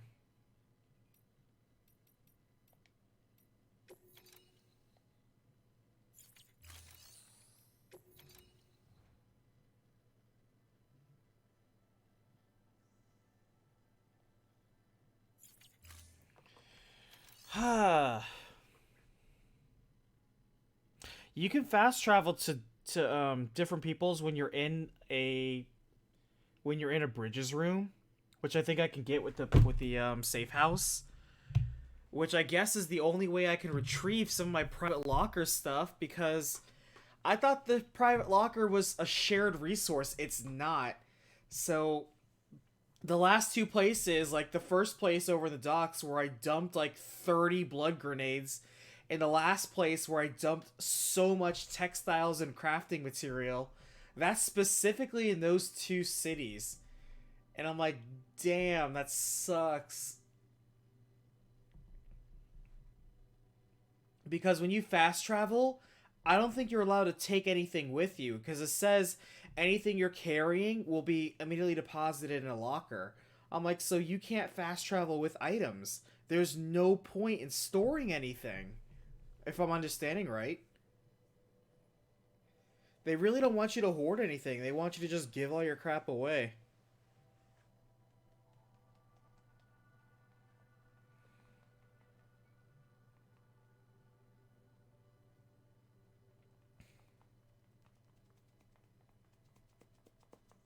See, here's the funny thing. Let's reflect a little bit. Let's reflect a little bit before we close out for today. Sorry if I'm keeping you up. I know I have to open up and work in a few hours too. But before I just get it off my chest, it's just, let's review really quickly the games of the years that we played this year. Honestly, so am I. I went drinking earlier with friends, and one of the drinks I had a little bit of energy drink splashed in, and so I'm actually still quite awake, which is bad. What was Game of the Year candidates? 2019. What was that? Nominees. Alright, so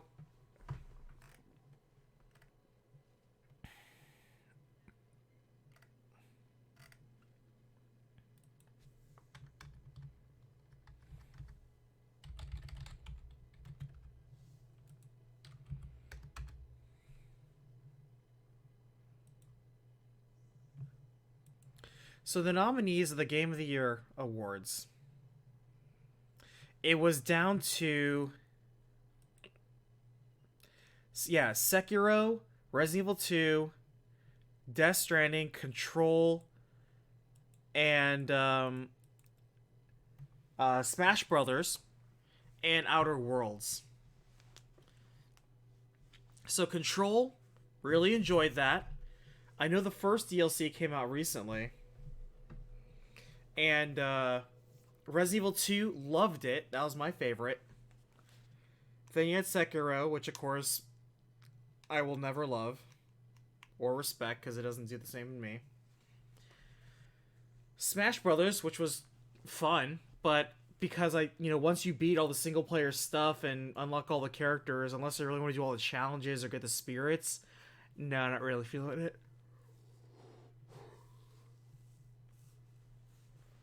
And then you have Outer Worlds, which I did not start yet. I watched a friend play a little bit of it, but haven't started it, haven't finished it. I want to play it, because I love the concept of Fallout in space done properly. And Death Stranding, which we're currently playing, which is boring as hell. So we have one thing that was pretty fun, Control, but on the little bit of the short end. Bit of an incomplete story. Something that's really fun and is great to pick up at a party, but doesn't really have individual staying power because I'm not competitive. Smash Brothers. Resident Evil 2, which I absolutely adore, but again, once you're kind of done playing the campaigns, or even, I'm not the super type of completionist for that one, where I want to do everything on super, super hard mode, complete all the challenges, unlock all the costumes and art, because that was fun to go through, but and as much as I loved it, no, I'm kind of cool in that. And then you have Sekiro, which of course, you know, Salt Central. And then you have this, which is just so dull. So dull. Any one of those other games have had moments that were like, damn, this was really cool. Even Sekiro had a couple of moments in it that I was like, you know what? That was pretty cool. I think my favorite part where I thought that was actually a cool game, and I was actually liking it, was when we fought Genichiro on top of the tower. You know, where, you know, it took me quite a little bit of time, but I was like, you know what? This is a legit duel. No cheapness. It actually felt like a contest of skill. It was the one legit duel in that game that I was like, the game respected me, for the most part, and I respected the game. And you had to just learn the system. That was really good. But yeah, I loved playing RE2. I actually kind of want to just play through the campaign again. Yeah, Genichiro was the main guy who cut off your arm and then eventually threw lightning around. And then his grandfather ripped it out of his body zombie style to become Sword Nishin at the end of the game. But yeah, he was the one who originally coveted the power of the Immortal Blade. But yeah, it's like, that was a cool fight. Like, I thought that was great. It was a good culmination of skill. Control, which was, again, overall super fun. Definitely an above average game. Had a 10 out of 10 moment towards the end.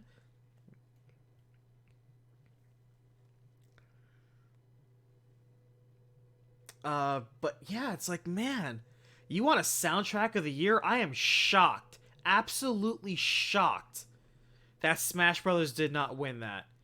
You want a game that has hundreds of not only amazing hand-picked collection of themes from other games, but they've all, for the most part, like 70% of those themes have been remixed by the composers of other games into new mixes that sound so unique and interesting. Not to mention its actual own original score, which is already really good. It's like Smash Bros. Has a fantastic soundtrack, not just of original music, but also as a collection of music. So either way, I am so shocked that that did not win. Shocked. That game has an amazing soundtrack, and certainly the most robust out of any of the games in that list. It is bigger and better. It is just, man, talk about a celebration of gaming. I think it's so cool how they had the famous composers of music that was collected in the game, and they had those composers remix tracks from other composers in the same sound list. I'm like, that was so cool. It's like, what if this composer took on this game's theme? And then what would they do with it to add their own style? And it was so cool to see those mixes. And there was so much that was gold. Like, oh my gosh, this is such a good remix. And, yeah, I'm so sad. Also, it's been like 15 hours in this game. Actually, how long have I been in this game? It's been like 15 hours in this game. I don't think I've died once. Weather forecasts can That's now be good. viewed. Should come in handy. You'd think that weather forecasting would be super useful, but if it says there's rain in front of me, I'm not gonna give the rain a wide berth. I'm just gonna go through it. At the end of the day, it doesn't change the route I'm gonna take. I'm still gonna just go through as close as I can as the crow flies.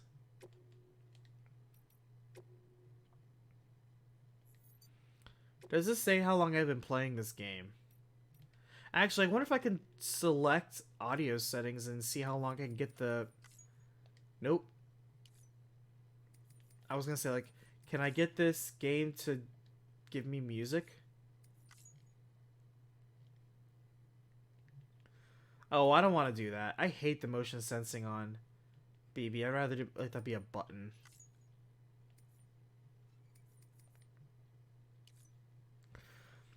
You've never heard the phrase "as the crow flies"? So, as the crow flies means a direct, straight line from point A to point B. That's what the term "as the crow flies" means. I don't know the meaning or the origin of that term. I just know the term. So, as the crow flies.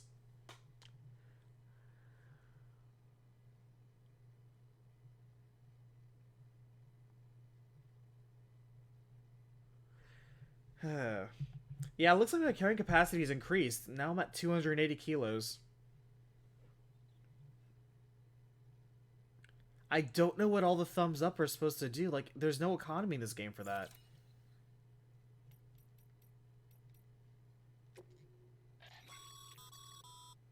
Supply requests. Submit one if you're in need of it.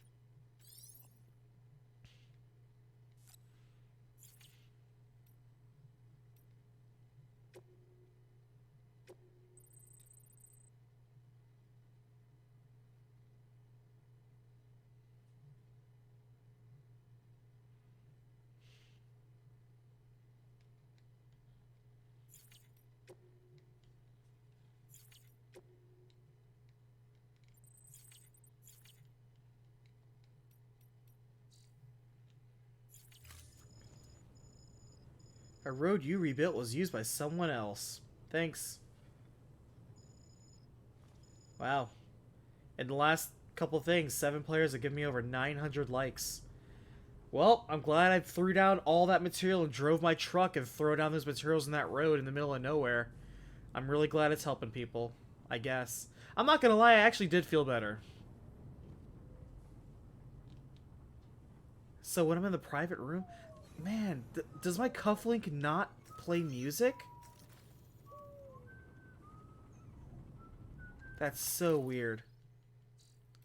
Anyway, let me save since I have all those extra likes. I don't know if that stuff saves. Alright, well. I was really hoping that I could throw 4 more hours in this game and get anywhere, but we're still in the same episode. All we've done was just take boxes from point A to point B. We've done nothing else but that. And I know I sound exasperated on that point, because that's the entire point of this game, and I get the feeling that 40 hours from now, it's just going to be like, get this box from point A to point B. Hey, Sam, we really need to get you this box from point A to point B. Sam, you're the only one who can get this box from point A to point B. Sam, we need you to get this box from point A to point B. Hi, Sam. What is it? Die Hardman here. And I've been hearing you doing a lot of good work getting these boxes from point A to point B. But I really need you to get from point A to point B with this box. It's like, hey, what's up? This is Engineer. I really need you to get this box from point A to point B. And then I need you to go over to this mule camp and get this package back and continue its progress from point A to point B. It's just, oh my god. This game is so boring. It's just so boring. Oh. And it's not like a painful boring. It's a gentle boring. That's the part that makes it so weird in a way. I think that's what people are so like, oh, it's so hard to describe this game. Not really. You're literally delivering boxes from point A to point B. And like I said, I wish I could say along the way you see cool stuff or freaky ghosts. You don't. You see silhouette ghost men that It turns out if you throw your poop at them, then they go away, and if you throw blood at them, they kind of die, but not really. But yes, that's all you do.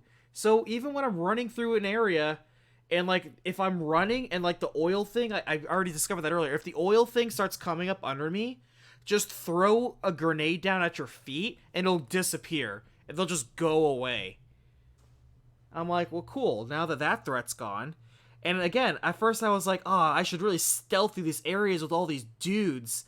And when I started fighting, I'm like, wait a minute, I can just punch them 3 times in the face and they go away almost forever? What? Why do I fear anybody in this game? This game has no stakes to it. The most amount of thrill I felt tonight was losing power in the truck that I hijacked.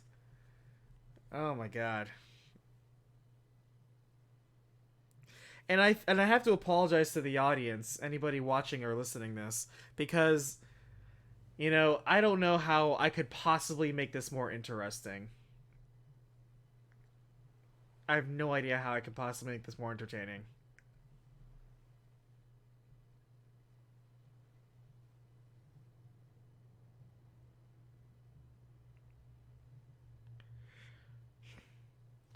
Well, before we say this game did a poor job of it, you can't...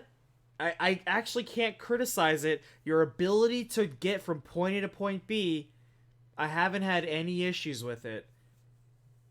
Yeah, the physics are very wonky and the driving's surprisingly bad.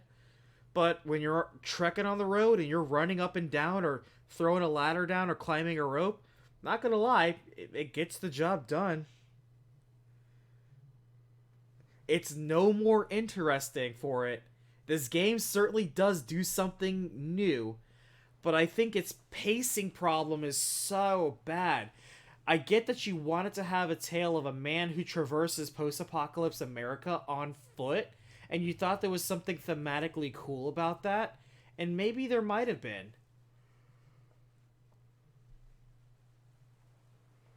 But the execution is still so dull, and you're like, man, I wonder if people would appreciate this. I don't know, who cares? But if it's the game you wanted to make, more power to you, but don't be surprised when people say, this is boring as hell. It's like, can you please do more interesting things? Okay, well, we're gonna show you cool cutscenes at the beginning of the game, but the rest of it's gonna be pretty damn boring. It's like, what? It's like every 5 hours you get some story tidbit about, hey, here's this MacGuffin that got you from point A to point B. Now we need you to deliver this box from point A to point B.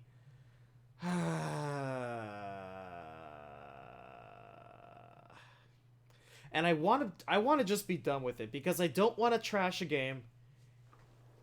I don't want to trash a game that I didn't give a fair shake. I'm not a quitter. This isn't a game that I feel like I can quit. Because I'm like, there's no challenge. It's just a soft, gentle game. And the only reason I would stop is because I'm like, this is boring as hell. And it is boring as hell.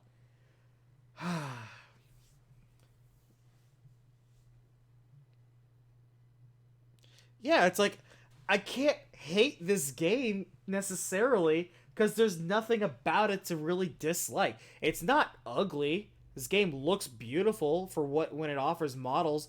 The voice acting's fine because it's done by professional actors and actresses. But the plot isn't interesting. The reason compelling Sam to get from point A to point B isn't any more interesting than Sam just wants to deliver boxes from point A to point B. The terrain is fine, I guess. It's rocks. It's streams and rivers. Even the bridge baby that I thought was going to be a major part of the plot, and it may still be, just not an interesting mechanic. There's so much about this game that, yeah, you can do it, but why would you want to? I really can't recommend this game. And I'm still playing because there's hope in me. This hope has not been quashed yet. Thinking that there must be a reason. Something I'm missing that people aren't saying anything about. Man, the payoff at the end is so good. Like my friend Grim. My friend Grim is saying, damn, this game gets wild. And I'm like, really? Please tell me when this game starts getting wild. Please let me know when my blood will start pumping and I either start getting excited or frustrated. Please, I want to feel an emotion. This game is so dull. I can't feel anything from it. It's so dull.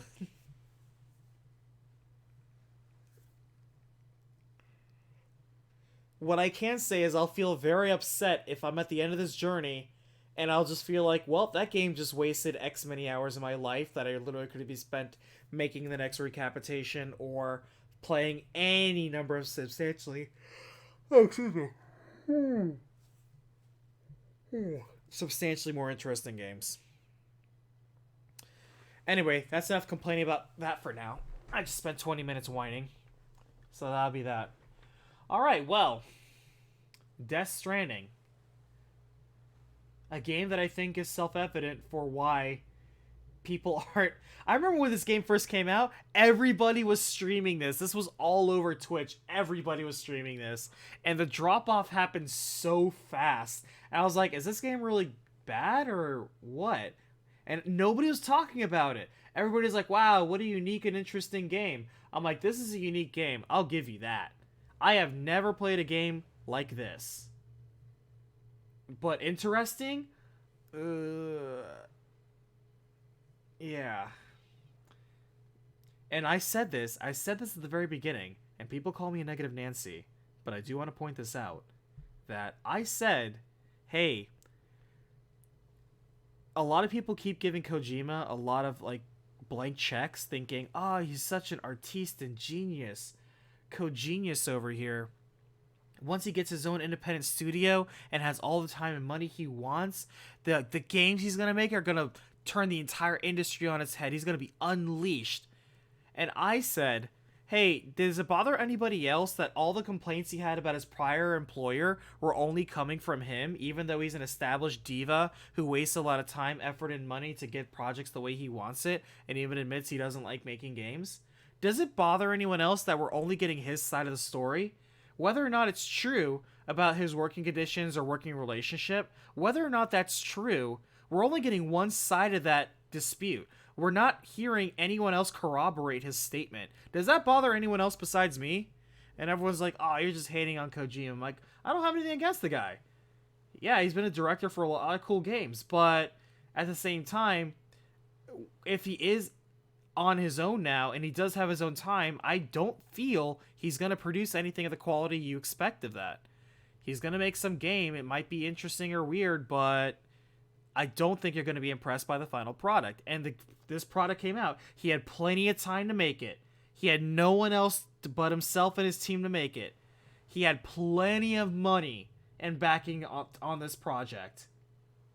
And this is what he produces. Yeah, Kojima many times during the production of Metal Gear Solid, I think 2 and 3, has stated, this will be my final game. I don't like making video games. He said that many times in interviews, so that this will be my final game. I won't make another game. And a lot of people are like, oh, Kojima's final game. And he said it like 3 times. Like, this will be my final game. Then Metal Gear Solid 4 came out. No, this will be my final game. I'm tired of the production process. I'm like, okay, well, this is the game you wanted to make. Congratulations, you made it. It is a very boring game that after I'm done playing it, I will never play again. I will never play this game again. I'm so glad I'm collecting footage on this, because if I'm ever so bored that for some reason I end up having to recap this game, then I already have all the footage I need. Good lord. I literally feel like if I ever recap this, and I might even make this an April Fool's joke. It will just be a long stretch of me. I'll record it. It'll just be me running through a field, just in a straight line. That's it. Just going nowhere. It's just running straight for like 30 minutes. If it even takes that long to tell this game's story. And people be like, wow, there's nothing but him running with his box on his back. I'm like, yeah, that was the game. Yeah, I probably would be like, and so Sam takes us from point A to point B. meets Die Hardman. He says, Sam, we need you to get this box from point A to point B. Like, the names don't even matter. They're all just goofy names, like Lake Knot City, and West Knot City, and Central Knot City. Like, I get it. It's like a rope. It's like a strand. It's like a death stranding. But good lord. Symbolism.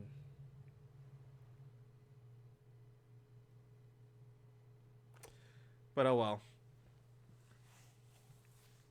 We'll continue playing this game.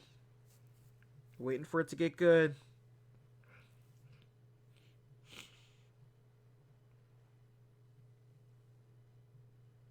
And the thing is, I don't even want to play this off stream like I would with an RPG when I'm just grinding. I don't want to play this off stream on the off chance that the cool thing happens and nobody else is there and I wasn't recording. Oh well. Anyway, today's going to be a high production week anyway, so if I'm going to be spending a day or a night playing extra Death Stranding, which I think I will later this week, it won't be in the early half. We're on the crunch time now for getting Xenosaga out. So my promise was I was going to get it out by the end of this week. I will keep that promise, which means it's time to crunch. So thank you, Death Stranding, for wasting 4 more hours of my life, and we'll continue this next time. So thank you so much for watching. I'm Oni Black Mage, and I will see you on the next battlefield.